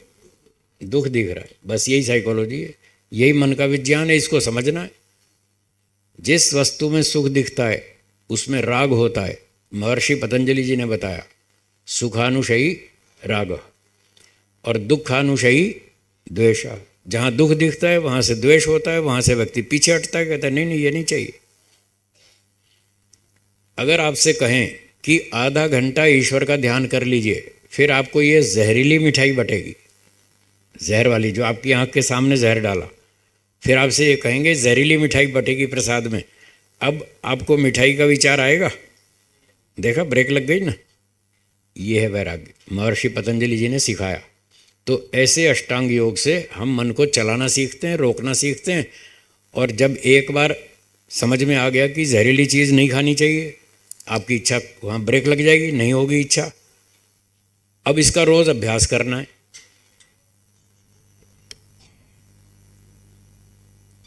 अगर अभ्यास नहीं करेंगे तो ये जो लेवल आज बना ये थोड़ी देर में हट जाएगा। मिठाई का तो एक उदाहरण था, एग्जाम्पल था। ऐसा ही संसार की हर वस्तु में व्यक्ति को देखना है, ऐसा महर्षि पतंजलि जी बता रहे हैं। एक सूत्र है योग दर्शन, दूसरा चैप्टर, संख्या है 15। उसमें महर्षि पतंजलि जी कह रहे हैं, अगर आपको योग सीखना है, असली योग सीखना है, तो संसार की हर वस्तु में दुख देखना सीखें। सूत्र में लिखा है दुखम एव सर्वम विवेकिना। बोलेंगे? बुद्धिमान को, विवेकी बुद्धिमान, बुद्धिमान व्यक्ति को, ऑब्जर्वर व्यक्ति को, जो अच्छा ऑब्जर्वेशन करता है, हर चीज़ का परीक्षण करता है, उस व्यक्ति को दुखम एवं सर्वम, हर चीज में दुख ही दुख दिखता है। जब हर चीज में दुख दिखता है तो उसका मन कहाँ भटकेगा? हर जगह से ब्रेक लग जाएगी, नहीं चाहिए, ये दुखदायक है। बस इसका नाम वैराग्य है। तो ये जो वैराग्य का स्तर आज बना, इसको टिकाए रखने के लिए आपको बार बार अभ्यास करना पड़ेगा, रोज़ दोहराना पड़ेगा, दिन में कई बार दोहराना पड़ेगा, लंबे समय तक दोहराना पड़ेगा, दीर्घकाल नैरंतर्य सत्कारा सेवितो दृढ़ भूमि, तब ये अभ्यास पक्का होगा। तो वैराग्य होना चाहिए पहले, फिर उसका अभ्यास करें। अगर ये चीज़ टिक गई तो आपका मन आपके कंट्रोल में आ जाएगा, 100% आ जाएगा। वैसा ही जैसे कार आपके कंट्रोल में रहती है 100%। मन को कंट्रोल करना इम्पॉसिबल नहीं है, असंभव नहीं है, एक कला है, एक टेक्निक है जो महर्षि पतंजलि जी ने सिखाई। अगर हम उस कला को सीखें, उसका अभ्यास करें, तो आपका मन भी 100% आपके कंट्रोल में रहेगा, बिल्कुल रहेगा। वो दिन आएगा, आपको ये 2 काम करने होंगे, अभ्यास और वैराग्य, फिर वैसा ही कंट्रोल में रहेगा जैसे कि कार आपके कंट्रोल में रहती है। तो ये बात थी मन के विज्ञान की। योग दर्शन के आधार पर महर्षि पतंजलि जी ने अष्टांग योग में ये बात सिखाई। उनकी भाषा में योग क्या है, एक छोटा सा सूत्र है, मेरे साथ बोलिए। योगः चित्त वृत्ति निरोधः। ये सूत्र आपने सुना होगा, सुना है ना? 3-4 शब्द हैं, सरल से हैं। वैसे हम पढ़ते रहते हैं इसलिए हमको सरल लगते हैं, आपको शायद थोड़ा कठिन लगता हो, कोई बात नहीं, मैं सरल बना देता हूँ। इसका हिंदी अनुवाद बोलेंगे। चित्त की वृत्तियों को रोक देना योग है, ये इसका सीधा अनुवाद है। चित्त वृत्ति निरोधः योग, चित्त की वृत्तियों को रोक देना योग है। चित्त का मतलब मन, जो मैंने इतनी कथा सुनाई आपको, जिसकी कथा सुनाई वो जो मन है उसी का नाम चित्त है। और वृत्ति का एक मोटा सा अर्थ है विचार। तो चित्त वृत्ति का अर्थ हुआ मन में उठने वाले विचार, यह है चित्त वृत्ति। और तीसरा शब्द है निरोधा, रोकना, मन में उठने वाले विचारों को रोकना, बस इसका नाम योग है। यही योग आपके मन की शांति उत्पन्न करता है। अगर योग नहीं करेंगे तो अशांति होगी, आपके मन में ढेरों इच्छाएं बनी रहेंगी, ये चीज़ नहीं मिली, वो चीज़ नहीं मिली, वो तो रह ही गई, वो अशांति पैदा करेगी। अगर आप इच्छा को कंट्रोल कर लें, अशांति खत्म। और इच्छा को कैसे कंट्रोल करना? वैराग्य से और अभ्यास से। और वैराग्य कैसे होगा? उस चीज़ में दुख देखो। एक लोमड़ी की कहानी आपने सुनी है, अंगूर खट्टे हैं, सुनी है ना? लोमड़ी बेचारी उछल रही थी अंगूर प्राप्त करने के लिए।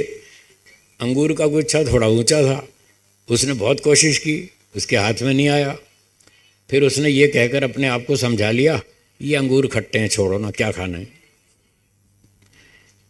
ये भी एक तरीका है जो लोमड़ी ने अपनाया, अपने आप को, दिल को तसल्ली देने के लिए।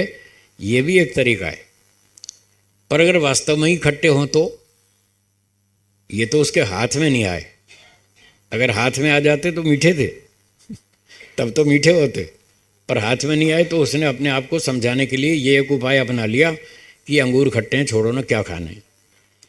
तो कभी कभी ये उपाय भी काम आता है, लेकिन हर चीज़ तो खट्टी नहीं, वो सारे अंगूर तो खट्टे नहीं होते ना। तो यहाँ पर हमको योग के अंतर्गत मन के विचारों को रोकना है। तो कैसे रोकना? यहाँ तो महर्षि पतंजलि जी कह रहे हैं दुखम एव सर्वम, यहाँ तो सारे अंगूर खट्टे हैं बस आपको मीठे दिख रहे हैं, बस यही गलती है। इस गलती को ठीक कर लें। जो जो अंगूर आपको मीठे दिख रहे हैं वो उतने मीठे हैं नहीं। हाँ या ना? 25 साल की उम्र में, 30 साल की उम्र में दुनिया बहुत रंग रंगीली दिखती है। हाँ या ना? हाँ, सब दुनिया अच्छी लगती है, आदमी शरीर में ताकत होती है, जवानी होती है, जोश होता है, ऐसे उछलता कूदता है, सब काम फटाफट कर लेता है, कुछ मुश्किल नहीं लगता है, और उसको दुनिया बहुत अच्छी लगती है, सुखदायक लगती है। पैसे कमाता है, खाता पीता है, डांस करता है, शादी करता है, बच्चे पालता है, सब काम करता है, बहुत सुख दिखता है उसको 25-30 साल की उम्र में। परंतु 25 साल गृहस्थी का अनुभव पूरा हो जाए और उसकी उम्र 50-55 की हो जाए तो उसका अनुभव बिल्कुल उल्टा हो जाता है, पूरा शीर्षासन हो जाता है। 25-30 में तो दुनिया बहुत अच्छी लगती थी, बहुत सुखदायक लगती थी, और 50-55 की उम्र में क्या अनुभव होता है? जितना सुख मैंने सोचा था उतना तो नहीं मिला। गृहस्थी में 25 साल पूरे कर लिए जिसने, 25 साल बाद उसका ये फीलिंग होती है, ये अनुभव होता है, जितना सुख मैंने सोचा था उतना तो, हाँ या ना? जिनकी शादी हुए 25 साल हो चुके पूरे, ज़्यादा भी हो गए हों, बताइए मैं ठीक कह रहा हूँ? और दूसरी बात, जितना दुख मैंने सोचा था, दुख तो कहाँ सोचा था, आदमी सोचता ही नहीं। 25 साल की उम्र में कोई दुख सोचता है कि गृहस्थी में जाऊंगा तो दुख भी आएगा? नहीं सोचता है। कोई कोई सोच भी ले कि चलो 5-10% आएगा दुख, इतना तो चलेगा, इतना तो भोग लेंगे, 80-90% सुख भी तो मिलेगा। ये सोचकर वो शादी भी करता है, सारे पैसे भी कमाता है, सारे धंधे करता है, खूब मेहनत करता है। तो 55-50 साल में जब उसको 25 साल का अनुभव हो जाता है तब उसकी फीलिंग क्या होती है? जितना दुख मैंने सोचा था उससे कई गुना अधिक भोगना पड़ा, हाँ या ना? बस यही सच्चाई है जो महर्षि पतंजलि समझाना चाहते हैं। और कोई कोई एक्सेप्शन होता है जिसको वो जो 55 साल की उम्र में आपको अनुभव हो रहा है ना, वो उसको 20 साल में ही समझ में आ जाता है। कोई कोई होता है एक्सेप्शन, तो वो तो पहले ही शादी नमस्ते कर लेता है, मुझे नहीं करनी। ऐसे भी यहाँ कई लोग बैठे हैं मेरे सामने, ऐसे कई लोग बैठे हैं जिनको 25-30 में ये बात समझ में आ गई। मैं भी उन्हीं में से हूँ मुझे भी समझ में आ गई थी, तो मैंने भी शादी नहीं की। तो खैर, मेरा मतलब ये था कि जहाँ आपको सुख दिखता है वहाँ आप आकर्षित होते हैं, जहाँ दुख दिखता है वहाँ से वैराग्य हो जाता है। बस ये वैराग्य हुआ और मन कंट्रोल में आया, फिर आदमी मस्त रहता है, कोई चीज़ उसको आकर्षित नहीं करती। दुखम एवं सर्वम विवेकिना। तो मैं अपनी बात को यहाँ पूरा करता हूँ। महर्षि पतंजलि जी ने बताया, योगश चित्त वृत्ति निरोधा, मन के विचारों को रोको, इसका नाम योग है। इस योग से मन की शांति मिलती है। हमें संसार का परीक्षण करना है, अध्ययन करना है, कहाँ सुख है और कहाँ दुख है, कितना सुख है और कितना दुख है। जिसको जब समझ में आ जाएगा उसको संसार से वैराग्य हो जाएगा। जितना वैराग्य होगा, जितने परसेंट, 10%, 20%, जितने परसेंट वैराग्य होगा उतने परसेंट आपका मन आपके कंट्रोल में रहेगा। जिसको 80% वैराग्य हो गया उसका मन 80% उसके कंट्रोल में रहेगा। जिसको 100% वैराग्य हो गया उसका मन 100% उसके कंट्रोल में रहेगा। तो इस तरह से आप मन की शांति प्राप्त कर सकते हैं। अब इसके लिए महर्षि पतंजलि जी ने ईश्वर का ध्यान करना बताया। मन की शांति के लिए ईश्वर का ध्यान करें। जैसे आप आजकल गर्मी चल रही है, धूप में निकलेंगे तो गर्मी लगती है और एसी में बैठेंगे तो ठंडक लगती है। अग्नि के पास जाएंगे उसका प्रभाव पड़ेगा, जल के पास जाएंगे उसका प्रभाव पड़ेगा, एक संगीतकार के पास बैठेंगे उसका प्रभाव पड़ेगा, एक पहलवान के पास बैठेंगे उसका प्रभाव पड़ेगा, हाँ या ना? यदि आप ईश्वर के पास बैठेंगे तो उसका प्रभाव पड़ेगा, हाँ या ना? तो शांति किसके पास है? ईश्वर के पास। तो महर्षि पतंजलि कहते हैं थोड़ा ईश्वर का ध्यान भी कर लो, आपको शांति मिल जाएगी। तो ये अष्टांग योग के माध्यम से हमको ईश्वर से शांति मिलती है। थोड़ा सा ध्यान करना पड़ेगा। ध्यान करना चाहते हैं? थोड़ा प्रैक्टिकल करा दूं? अच्छा चलिए, कमर सीधी करके बैठिए।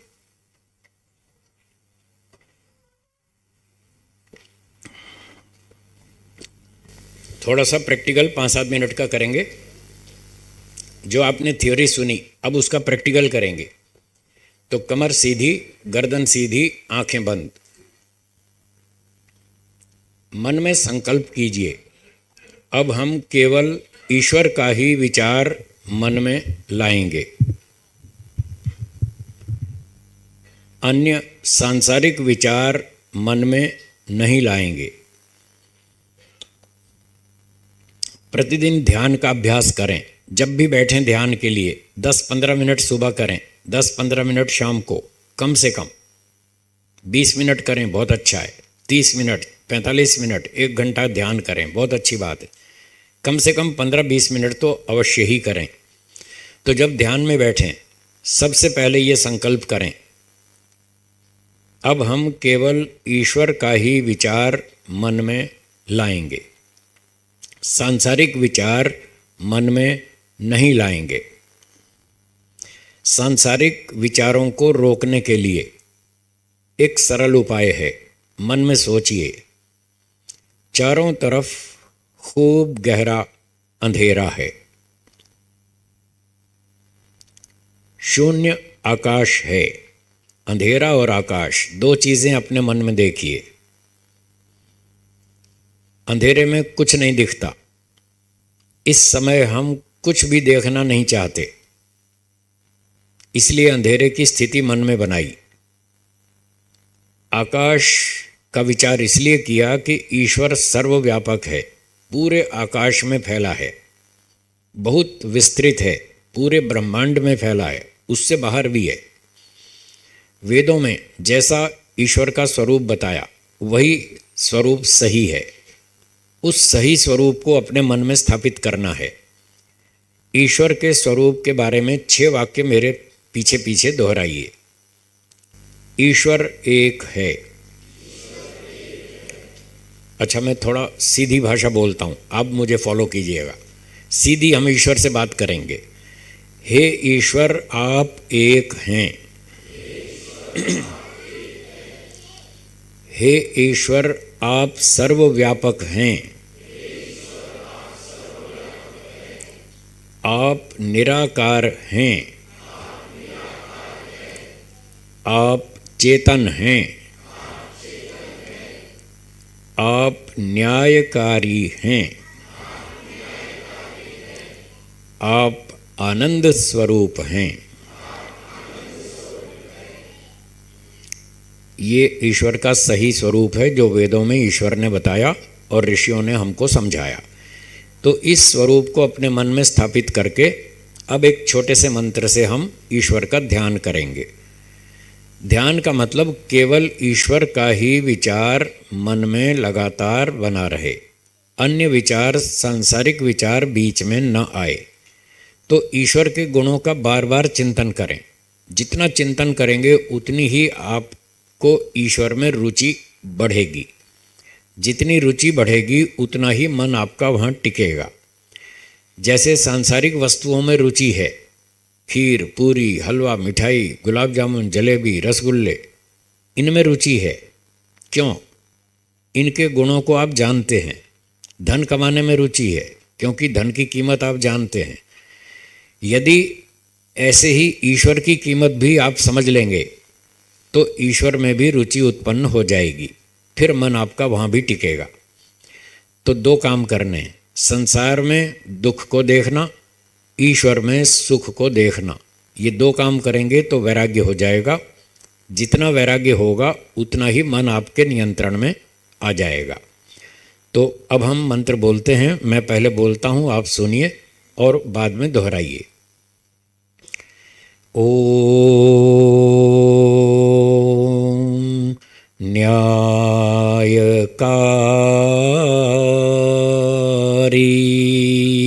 बोलिए।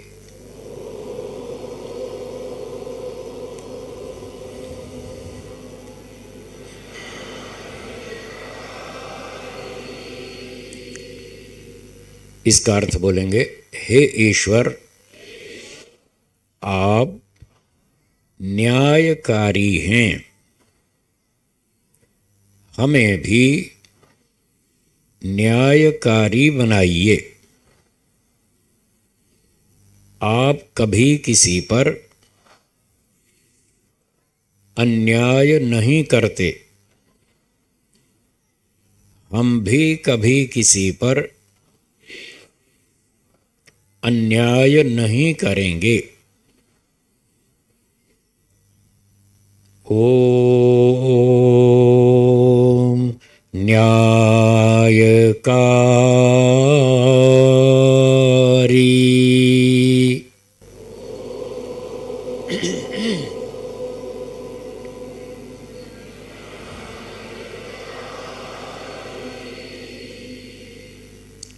हे ईश्वर, आप न्यायकारी हैं,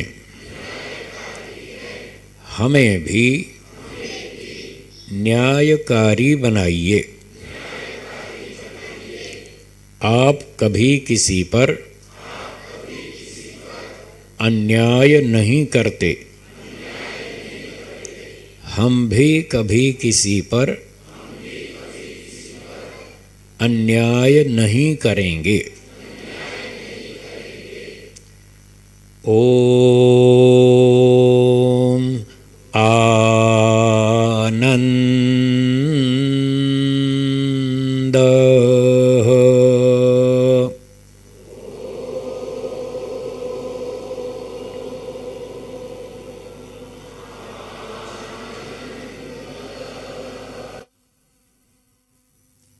हे ईश्वर,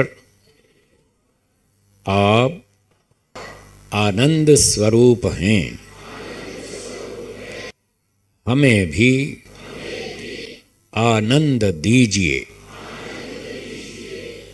आप कभी भी दुखी नहीं होते, हम भी कभी भी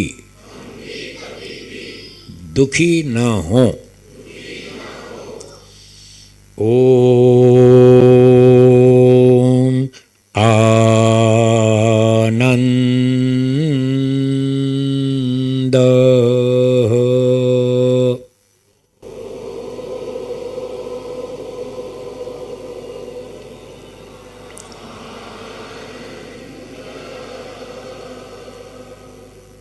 हे ईश्वर, आप आनंद स्वरूप हैं,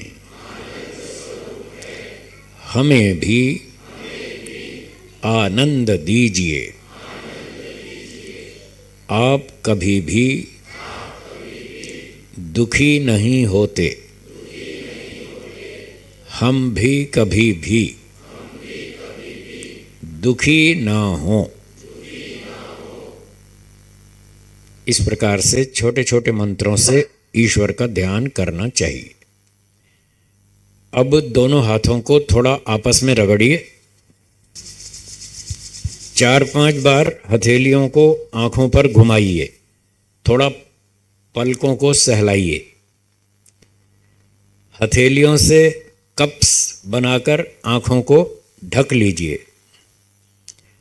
हथेलियों के अंदर ही धीरे धीरे आंखें खोलेंगे और धीरे धीरे पलकें झपकते हुए हथेलियां हटाएंगे, ताकि तेज प्रकाश आंखों में चुभे नहीं।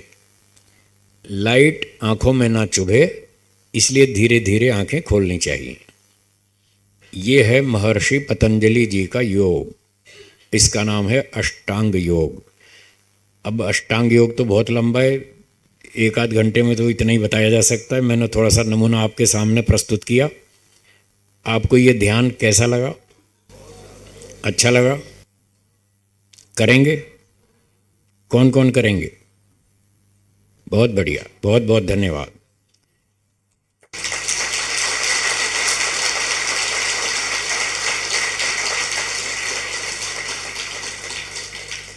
अगला कार्यक्रम शंका समाधान का है। हाँ जी, श्री लालचंद जी, जिनको शंका पूछनी हो, माइक है पोर्टेबल? हाँ, माइक ले लीजिए, जिसको शंका पूछनी हो पूछ सकते हैं। माइक ले लीजिए, और किसी को लिख कर देनी हो तो लिख कर भी दे सकते हैं। जी बोलिए। जी, शंका नहीं होनी चाहिए मुझे, पर फिर भी हो रही है। कोई बात नहीं, बोलिए। आपने कहा कि जो चीज अच्छी लगती है उससे अटैचमेंट होता है, और जो चीज बुरी लगती है उससे डी अटैचमेंट होता है। जी। तो अपना कोई परिजन की मृत्यु हो जाती है तो वो बुरा लगता है, ठीक बात। फिर भी उससे अटैचमेंट क्यों नहीं छूटता है? इसलिए कि उसका कारण अविद्या है। आपके अंदर अविद्या क्या थी? आपने ये मान लिया था कि जो मेरा परिजन है ये हमेशा जिएगा, हमेशा मेरे साथ रहेगा। क्या ये सच बात है? कोई व्यक्ति हमेशा जिएगा? हाँ या ना? बस यही अविद्या थी। आपने ये मान लिया कि वो हमेशा रहेगा, हमेशा मेरे साथ रहेगा, और ये भ्रांति थी आपकी। जब उसकी मृत्यु हुई तब आपको झटका लगा, आपको सच्चाई सामने आई, अरे ये कहाँ चला गया, मैंने तो ऐसा सोचा भी नहीं था, मैंने तो कभी सोचा ही नहीं था। आपने नहीं सोचा था इसीलिए झटका लगा। अगर आप पहले से सोचते, पहले से मानसिक तैयारी करते तो आपको झटका नहीं लगता। ये तो संसार है, श्री राम जी चले गए, श्री कृष्ण जी चले गए, अर्जुन चले गए, दुर्योधन चले गए, सिकंदर चले गए, धीरू भाई चले गए, हम भी जाएंगे। उनके जाने से दुख हुआ, वो दुख इसीलिए हुआ कि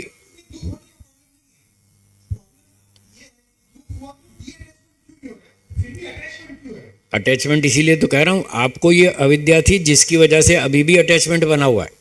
अगर आप इस सच्चाई को स्वीकार कर लें कि राम जी चले गए, कृष्ण जी चले गए, सारे जाएंगे, तो वो भी चला गया, इसमें दुखी होने की क्या बात है। जब आप ट्रेन में जाते हैं, यात्रा करते हैं, आपको सूरत स्टेशन पे उतरना है, तो आपने पहले से तैयारी कर रखी है कि सूरत स्टेशन आने वाला है, अब मुझे उतरना है। जब पहले से तैयारी हो और सूरत स्टेशन आ जाए तो आप वहाँ उतर जाते हैं। आपको ट्रेन छोड़ने में दुख होता है? नहीं होता ना, क्योंकि आपने उसकी तैयारी की है।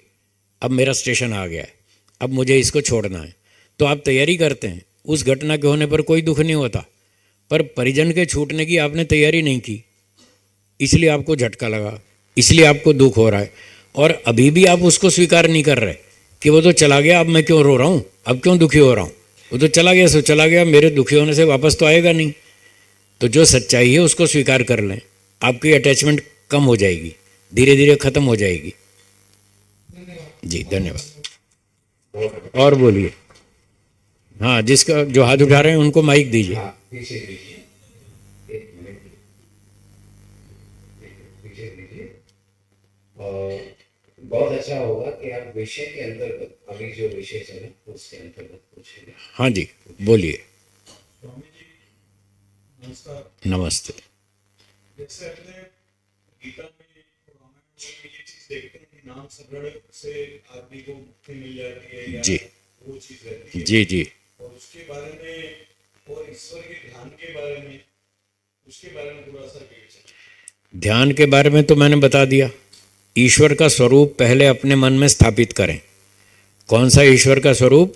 जो वेदों में बताया, जो वास्तविक स्वरूप है। अभी तो ईश्वर के नाम पे बहुत तरह की चर्चाएं चलती है। दुनिया में जितना कॉन्फ्लिक्ट, जितना विरोध, जितना लड़ाई झगड़ा भगवान के बारे में है, इतना और किसी वस्तु के बारे में नहीं है। केमिस्ट्री सारी दुनिया में एक जैसी पढ़ाते हैं।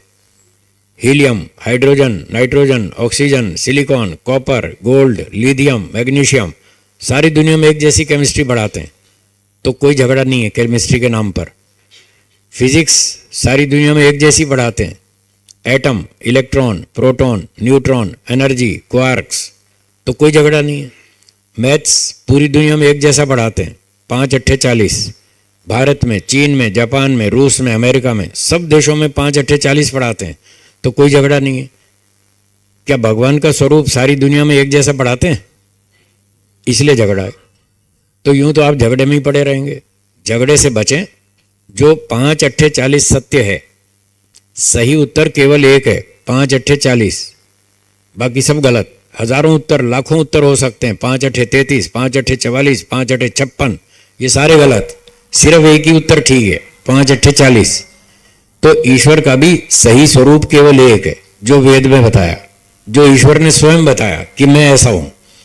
अब यहां पर सुबह अभी अभी प्रवचन से पहले मेरा परिचय दिया गया, आपने सुना मेरा परिचय।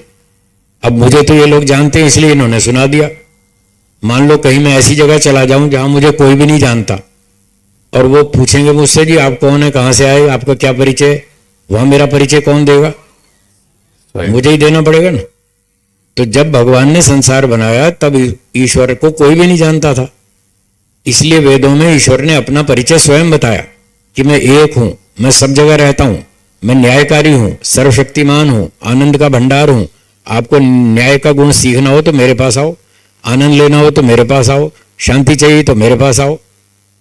तो ईश्वर का सही स्वरूप अपने मन में बिठाएं और फिर उसका चिंतन करें, इसी तरह से जैसा मैंने अभी बताया। छोटा सा मंत्र बोलें, उसका अर्थ बोलें, मन को ईश्वर में लगाएं, बीच में दूसरा विचार न लाएं, ये है ध्यान। और जो मुक्ति की बात है, मुक्ति के लिए वेदों में लिखा है 3 काम पूरे करने होंगे। एक तो ये ध्यान, मेडिटेशन, उपासना करना। इसका 8वां स्टेप है समाधि। ये जो अष्टांग योग है इसमें 8 अंग हैं। 8 अंगों के नाम तो बोल दीजिए मेरे साथ। यम, नियम, आसन, प्राणायाम, प्रत्याहार, धारणा, ध्यान, समाधि। ये जो 8वां स्टेप है समाधि, यहां तक पहुंचना है। एक काम ध्यान मेडिटेशन करके समाधि तक पहुंचना है मुक्ति के लिए। दूसरा, वेदों को पढ़कर अपने नॉलेज को करेक्ट करना है, अपनी भ्रांति और संशय को दूर करना है। बहुत सारी भ्रांतियां हैं, बहुत सारे संशय हैं मन में, उनको दूर करना है, अपने नॉलेज को शुद्ध करना है। तीसरा काम समाज सेवा, परोपकार करना है। जैसे ये बैठे मेरे साथ शास्त्री जी, ये बहुत अच्छा काम करते हैं, प्रचार करते हैं, वेदों के प्रचार करते हैं। ये बहुत सारे विद्वान बैठे हैं, ये सब यही काम करते हैं।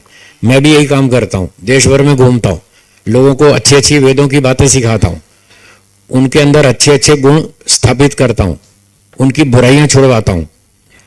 तो इस प्रकार से ये परोपकार का तीसरा काम है। ये 3 काम करने होंगे। तो जब अच्छे ऊंचे स्तर पर ये 3 काम करेंगे, उसका रिजल्ट ये होगा कि हमारे अंदर जो कितने ही जन्मों की अविद्या है, राग है, द्वेष है, काम, क्रोध, लोभ, ईर्ष्या, अभिमान, ये सारे दोष धीरे धीरे धीरे धीरे समाप्त हो जाएंगे। जब ये सारे दोष 0 लेवल पर आ जाएंगे, उसके बाद मोक्ष हो जाएगा। ये वेदों में लिखा है। तो मोक्ष के लिए, मुक्ति के लिए ये 3 काम करने। हाँ जी, अगली शंका जिसकी हो बोलिए जी। धन्यवाद जी। और कोई? हाँ, 1 मिनट। स्वामी जी बहुत जी। बहुत धन्यवाद। आपने जी। बहुत छोटे समय में पूरे ये को हमको समझा दिया। मैंने वाकई 2 साल पढ़ा हुआ है, जी। इतना समझ में नहीं आया था। अभी भी थोड़ी शंका है कि बोलिए। उसके जो पहले 5 स्टेप है, यम, नियम, प्राणायाम, आसन, प्राणायाम और प्रत्याहार, उसके बिना हम ध्यान में नहीं जा सकते हैं, ऐसा मेरा मतलब पढ़ा था। उसमें मुझे ऐसा लगा था कि ये स्टेप बाय स्टेप जाना है। जी। मैं ध्यान का 2 साल से प्रयत्न कर रहा हूँ। ठीक है। कभी कभी लग जाता है, कभी शायद लगा होगा, ऐसा मुझे लगा है, लेकिन ज्यादातर वही विचार चलते रहे। भगवान के बारे में भी यही विचार आता है, ईश्वर के बारे में जो निराकार है, तो उसका स्वरूप कैसे बिठाए। अगर मैं किसी देव या राम को या कृष्ण को या कोई भी को पहले आराध्य पूजक के हिसाब से लेता हूँ, फिर बाद में वही चक्कर आ जाता है। अगर वो निराकार है, आनंद स्वरूप है, तो उसको तो हम बता नहीं सकते, समझ नहीं सकते। वो जो अविद्या है, आप जो समझा रहे थे, वो दूर करने के लिए का रास्ता जो है कि हम सब छोड़ दे। ये अब हमारे संसार में ये सब हो नहीं सकता है। मतलब आप ये पूछना चाह रहे हैं कि ईश्वर निराकार है, हाँ, तो उसको हम कैसे समझें, कैसे स्वीकार करें, कैसे उसका ध्यान करें? नहीं वो तो समझ में है कि ईश्वर है, मानते हैं, लेकिन जब वो कंप्लीट यहाँ आता है, अगर निराकार है तो उसको जब स्थिर करना है मन को, तो या तो मंत्र बोलते हैं या प्राणायाम करते हैं, तो टिक जाता है। जब श्वास चलती रहती है तो उतने टाइम तक तो वहां रह जाता है, लेकिन बाद में फिर वही जैसे ही वहां से ध्यान हटता है। उसका उत्तर मैंने दिया कि संसार में राग है, हाँ, इसलिए मन भाग जाता है उस तरफ जहां राग है। या तो उन चीजों में मन भागेगा जहां आपको राग है, या उन चीजों में भागेगा जहां आपको द्वेष है। जो लोग आपको दुख देते हैं, परेशान करते हैं, आपके पैसे छीन लिए, जमीन छीन ली, गाली देते हैं, झूठे आरोप लगाते हैं, बदनाम करते हैं, वो विचार भी आपको आएगा ध्यान में। ज्यादातर वही जो तो द्वेष वाला विचार ज्यादा इसलिए मैं आता कह रहा हूं 2 कारण है वहां विचार उठने के, एक राग और एक द्वेष। इन दोनों को खत्म करना पड़ेगा, तब विचार रुकेगा। इन दोनों के खत्म करने का एक ही हथियार है, वो है वैराग्य। जब वैराग्य हो जाएगा तो ना राग रहेगा ना द्वेष, न्यूट्रल पोजीशन पे आ जाएंगे, 0 पे, बस फिर विचार रुक जाएगा। ओम। और जिसका प्रश्न बोलिए। और यहाँ से ले लेते हैं। 1 मिनट, 1 मिनट उभा रहे। हाँ, आप बोलिए। प्रणिपात हाँ जी, स्वामी। नमस्ते नमस्ते। मेरा प्रश्न ये है कि कोई जहन में लाते हैं, हम ध्यान करते हैं, तो किसी अवलंबन की जरूरत पड़ेगी ना? ईश्वर कैसा होगा? जी, पहला प्रश्न ये है। तो आपका मतलब है कि ईश्वर का स्वरूप कुछ ना कुछ मन में होना चाहिए, उसमें होना चाहिए और वो साकार होना चाहिए, तब तो मन टिके। हाँ, निराकार में कैसे टिकेगा? यही बात है यही प्रश्न है ना। जी। तो निराकार चीजों में भी हमारा मन टिकता है। जैसे आप सुख का ध्यान करते हैं, हे भगवान सुख मिल जाए, हे भगवान सुख मिल जाए, सुबह से रात तक यही रट्टा लगाते हैं, हे भगवान जैसे भी हो सुख मिलना चाहिए। और ऐसे ही एक और चीज है दुख, उसके बारे में क्या सोचते हैं, हे भगवान दुख ना आ जाए, कहीं से भी दुख ना आ जाए। क्या आप सुख और दुख का दोनों का ध्यान नहीं कर रहे? सुख की वो तो एक राग नहीं हुआ, सुख की जो देखो टॉपिक मत बदलिए, टॉपिक मत बदलिए। मुझे क्या समझाना था कि निराकार में मन टिकता है, मुझे ये बताना था। जी राग द्वेष की बात नहीं कर रहा हाँ। मैं। आपके प्रश्न तो यही था ना कि निराकार में मन कैसे टिकेगा। जी। मैंने 2 एग्जांपल दिए। क्या सुख का कोई आकार बनाया आपने आज तक? वो तो अनुभूति रहती है, सुख का आकार बनाया, हाँ या ना? अनुभूति रहती है, इसका आकार नहीं बनाया है किसी बस यही पूछ रहा हूं। जब आपने सुख का आकार नहीं बनाया और फिर भी सुख में सारा दिन मन टिका रहता है आपका कि सुख मिलना चाहिए, दुख की कोई शेप नहीं बनाई आपने, कोई फिगर नहीं बनाई, फिर भी दुख का पूरे दिन ध्यान करते हैं, हे भगवान दुख ना आ जाए कभी। आप सारा दिन सुख दुख का ध्यान करते हैं, उसकी कोई आकृति नहीं है। जब बिना आकृति के, बिना शेप के आप सुख दुख का ध्यान कर सकते हैं, तो बिना शेप के आप ईश्वर का भी कर सकते हैं। थोड़ा आपको सीखना पड़ेगा, थोड़ा अभ्यास करना पड़ेगा। अभ्यास करेंगे तो ये भी हो जाएगा। हमारी 4 पीढ़ी में किसी ने भी साकार का ध्यान नहीं किया। मैंने पूरे जीवन में बचपन से आज तक कभी साकार का ध्यान नहीं किया। मेरा ध्यान तो खूब अच्छा टिकता है। मैंने अभ्यास किया, मैंने विधि सीखी। आप भी विधि सीखें और अभ्यास करें, आपका मन भी टिकेगा। थॉटलेसनेस से बोल सकते हैं क्या? ना, थॉटलेस नहीं करना है, थॉट रखना है। एक थॉट रखना है, 2-4 नहीं। और थॉटलेस भी नहीं करना है, विचार शून्य अवस्था वो ध्यान नहीं वो है। ना, वो ध्यान नहीं है। महर्षि पतंजलि जी ने बताया, तत्र प्रत्यय एक तानता ध्यानम, एक विचार लगातार बना रहे, इसका नाम ध्यान है। थॉटलेसनेस का नाम ध्यान नहीं है। जो लोग ऐसा बताते हैं वो योग दर्शन नहीं जानते। प्राणो ब्रह्मक बोलते हैं तो श्वास पे ध्यान रखना है वो। हाँ, श्वास पे ध्यान रख लो, कोई बात नहीं, पर ये तो प्रारंभिक अभ्यास है, प्राइमरी प्रैक्टिस है कि शुरू में आप सांस पे थोड़ा सा ध्यान रखें, जिससे कि आपका मन टिकना शुरू हो जाए। उसके बाद अल्टीमेटली तो फिर ईश्वर पे आना है। असली ध्यान तो ईश्वर का करना है। वो प्राइमरी अभ्यास है, थोड़ी देर के लिए कर सकते हैं, 5-15 दिन कर सकते हैं, फिर ईश्वर का ध्यान करना है। थॉटलेसनेस का नाम ध्यान नहीं है, वो भ्रांति है लोगों को। हो अच्छा, और किसका प्रश्न है? बोलिए। थोड़ी आवाज बढ़ाएं इसकी, माइक की आवाज कम है। हैं जी? आप बैठिए। ये मैंने आपको शॉर्टकट बताया है, शॉर्टेस्ट रूट बताया है, इससे शॉर्टेस्ट नहीं है, जी जी ये सबसे छोटा है। जी गोपाल, नमस्ते स्वामी। हाँ इधर से। हाँ नमस्ते, बोलिए। ठीक। स्वामी जी, आपने बोला कि इच्छाएं कम करनी चाहिए। जी यहाँ पे सारे गृहस्थ, मतलब ज्यादातर लोग गृहस्थ हैं, मैं भी गृहस्थ हूँ, जी, मेरे जी। काम करने पड़ते हैं जी। महीने के बाद कमाई लानी पड़ती है। तो जो काम हम सकाम करते हैं, क्या वही काम निष्काम कर सकते हैं, और अगर हाँ तो कैसे? संसारी लोग निष्काम कर्म ज्यादा नहीं कर सकते, थोड़ा कर सकते हैं, थोड़ा 1-8 घंटा कर सकते हैं, 24 घंटा नहीं कर सकते। सकाम निष्काम का अर्थ समझ लीजिए। सकाम का अर्थ होता है सांसारिक सुख की प्राप्ति के उद्देश्य से किया गया कर्म। हाँ जी, दोहरा लीजिए। सांसारिक सुख की प्राप्ति से किया हुआ कर्म, तो इसको सकाम कर्म कहते हैं। अब आप कह रहे हैं मैं गृहस्थी हूं, ये भी गृहस्थी है, तो गृहस्थी है तो बच्चे पालने हैं, बच्चे पालने हैं तो पैसे कमाने पड़ेंगे, तो पैसे कमाएंगे, घर चलेगा, सामान खरीदेंगे, बच्चों का पालन करेंगे, बहुत सारे काम करेंगे, और हमें इन चीज़ों का सुख भी मिलेगा, सांसारिक सुख मिलेगा। तो गृहस्थी व्यक्ति तो सांसारिक सुख की प्राप्ति के लिए 22-24 घंटे, 23 घंटे वो इसी पर्पज से काम करता है। 1-8 घंटा वो समाज सेवा कर सकता है। भाई चलो टीचर है तो उसने कहा ये गरीब बच्चे हैं पड़ोस में, इनको 1 घंटा में फ्री ट्यूशन पढ़ा दूंगा, ठीक है, तो 1-8 घंटा तो वो पढ़ा सकता है। पर सारा दिन वो कैसा, मैं तो मुफ्त में पढ़ाऊंगा, मुझे तो पैसे वैसे नहीं चाहिए, तो ऐसे तो घर नहीं चलेगा ना। इसलिए संसारी लोग निष्काम कर्म 1-2 घंटा कर सकते हैं अगर उनकी इच्छा हो तो। और कोई मेरे जैसा हो जिसके ना कोई आगे ना पीछे, मैं तो निष्काम कर्म कर सकता हूँ। मुझे बच्चे नहीं, परिवार नहीं, पत्नी नहीं, मुझे कुछ पालना नहीं, तो मैं तो कहता हूँ भाई आओ बैठो सीखो, और थोड़ा बहुत किराया भाड़ा चाहिए वो लोग बिना मांगे दे देते जी हैं। दो कपड़े चाहिए वो मुझे गिफ्ट में मिल जाते हैं, रोटी चाहिए वो लोग घर में खिला देते हैं फ्री में। तो मैं बिना पैसे के काम कर सकता हूँ, क्योंकि मेरे पास ये गृहस्थ की जिम्मेदारी नहीं है। बाकी संसारी लोग सब ऐसा नहीं कर सकते। मैं तो 45 साल से काम कर रहा हूँ, 46 साल से। आज तक कभी भी एक पैसा मैंने किसी से नहीं मांगा, न किराया मांगा न दक्षिणा। पूरे देश में घूमता हूँ, भगवान मुझे खूब देता है, बिना मांगे देता है। जनता मुझे बहुत देती है, भगवान जनता के दिमाग में डाल देता है, ये साधु है महाराज, देश की सेवा कर रहा है, कुछ इसको किराया देना,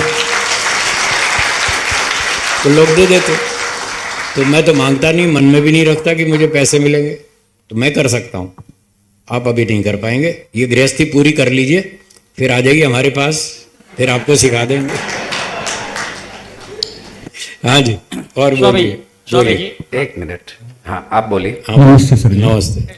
मुझसे यम और नियम का पालन तो होता नहीं है, ठीक है, तो प्राणायाम और आसन से ध्यान कर सकता हूँ? कर सकते हैं, पर व्यवहार में थोड़ा थोड़ा जितना कर सकते हैं उतना तो करें। यम नियम व्यवहार की बातें, व्यवहार की आचरण है, उसको जितना एज पॉसिबल एज जितना संभव है उतना तो करें। और बाकी थोड़ा प्राणायाम भी करें, आसन भी करें, धीरे धीरे लाभ होगा, थोड़ा थोड़ा होगा। जितना गुड़ डालो उतना मीठा। मीठा। हाँ, तो जितना पालन करेंगे उतना लाभ मिलेगा। हाँ जी, स्वामी जी हाँ जी, प्रणाम। जी प्रणाम, बोलिए। गोपाल भाई।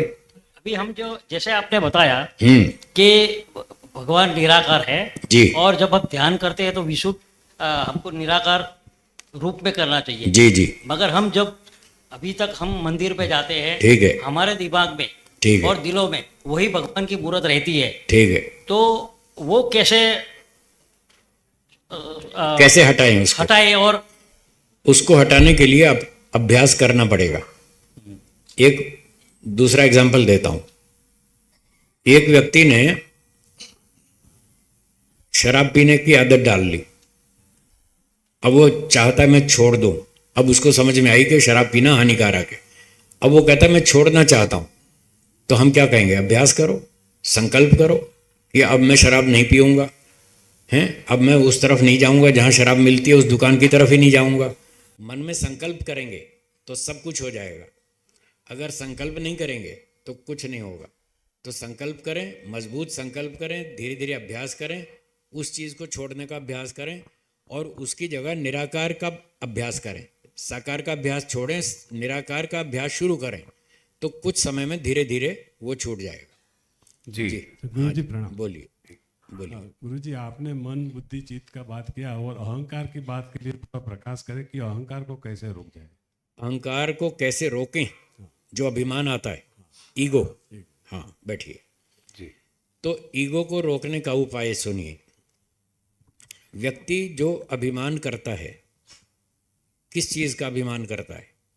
उसका शरीर बलवान है, सुंदर है, स्मार्ट है, विद्या बहुत अच्छी है, विद्वान है, बलवान है, बुद्धिमान है, प्रभावशाली है, उसके पास बहुत सारे लोग हैं, उसको सपोर्ट करते हैं, उसको सम्मान देते हैं।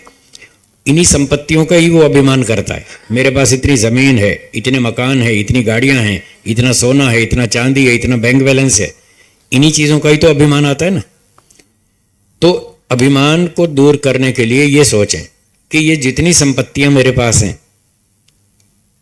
क्या ये सारी मैंने केवल अपनी शक्ति से उत्पन्न की है? क्या उत्तर है, हाँ या ना? आपके पास जो भी संपत्तियां हैं, जिस भी तरह की, वो सारी आपने अकेले ने पैदा नहीं की, उसमें कितने लोगों का योगदान है, इस विश्लेषण को करें। अगर ठीक ठीक आप ये विश्लेषण कर लेंगे, इसको एनालाइज कर लेंगे कि हमारे पास जितनी संपत्तियां हैं वो उसमें किसका कितना योगदान है, तो मैं आपको गारंटी देता हूं आपका अभिमान पूरा खत्म हो जाएगा। अब वो विश्लेषण सुनिए।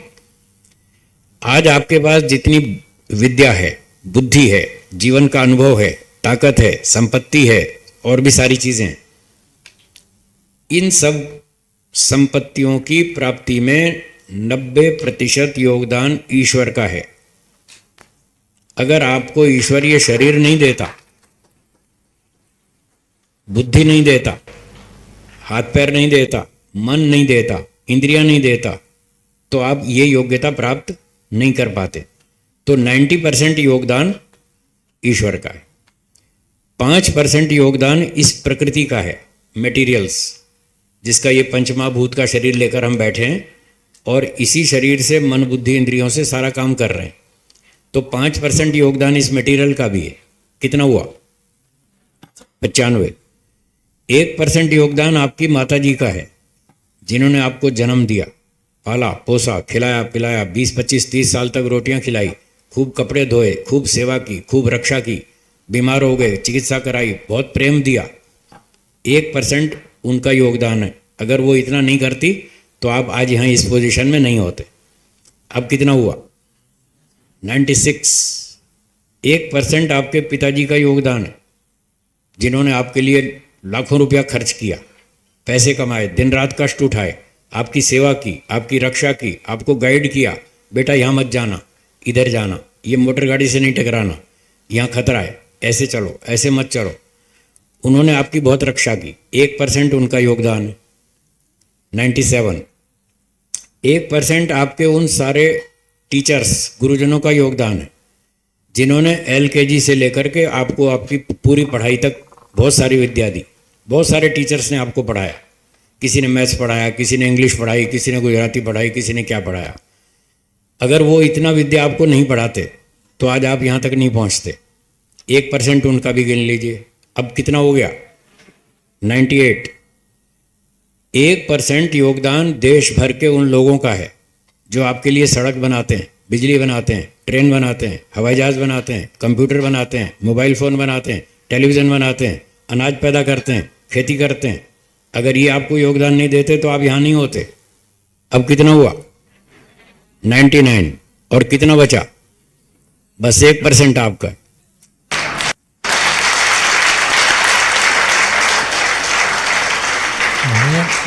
अब कर लीजिए अभिमान। गोपाल जी, जो आदमी 100 में से 1 नंबर लाए वो अभिमान करेगा? मैं 1 नंबर लाया हूँ, 100 में से 1 कर लीजिए अभिमान। समय को देखेंगे। हाँ जी, गुरुजी प्रणाम। नमस्ते। नमस्ते। गुरुजी, ध्यान के लिए बोला जाता है कि जप करो, मंत्र करते हैं, जप करते हैं। तो नाम जप जो होता है कि माला में नाम जप करते हैं या तो आंख बंद करके जी, जप करते हैं। जी। तो जब निराकार का करना है, जो ईश्वर की क्वालिटीज के साथ अगर करना जी। है, नाम जप करना है, तो वो जी। निराकार में कैसे करा जाए? जैसे मैंने अभी बताया था, काला काला स्क्रीन बनाइए अपनी, ब्लैंक स्क्रीन, ब्लैक स्क्रीन, उसमें कुछ नहीं दिखेगा आपको। और जो स्पेस है, आकाश, स्पेस, स्पेस की कोई शक्ल है, कोई आकार है, कोई फिगर है, कोई शेप है? हाँ या ना? है जी? नहीं है ना? आकाश की कोई शक्ल नहीं, कोई इसकी फिगर नहीं है, कोई आकृति नहीं है। क्या आपको आकाश समझ में नहीं आया? आया कि नहीं आया? जब आकाश शेपलेस है, फिगरलेस है, निराकार है, वो समझ में आ सकता है। तो ईश्वर भी आकाश के समान है। वेदों में लिखा है ओम खम ब्रह्म। ब्रह्म जो परमात्मा है वो खम आकाश के तुल्य है। जैसे आकाश निराकार है, ईश्वर भी निराकार है। तो ये वेदों का संदेश है। ऐसे जब आकाश को आप समझ सकते हैं तो ईश्वर को भी समझ सकते हैं। थोड़ा अभ्यास करना पड़ेगा। आकाश का आपने बहुत लंबे समय तक अभ्यास किया, बचपन से लेकर अब तक आप वही निराकार ही समझते रहे। तो ऐसे ईश्वर का भी थोड़ा अभ्यास करेंगे तो वो भी समझ में आ जाएगा। जब समझ में आएगा और फिर उसकी प्रैक्टिस करेंगे तो आपका मन निराकार में भी टिकेगा। मैंने बताया था ना, हमारे परिवार में 4 पीढ़ी से किसी ने भी साकार पूजा नहीं की और मैंने भी कभी नहीं की। बचपन से लेकर अब तक मेरा मन तो बहुत अच्छा टिकता है, ध्यान में, ईश्वर में खूब अच्छा टिकता है, निराकार में टिकता है। मैंने उसका अभ्यास किया, आप भी कीजिए, आपका भी हो जाएगा। समय का ध्यान रखेंगे। अगली सूचना श्री लालचंद जी। जी, समय की मर्यादा को देखते हुए सज्जनों एक बार जोरदार तालियों की गड़गड़ाहट के साथ पूज्य स्वामी जी महाराज का बहुत बहुत धन्यवाद है।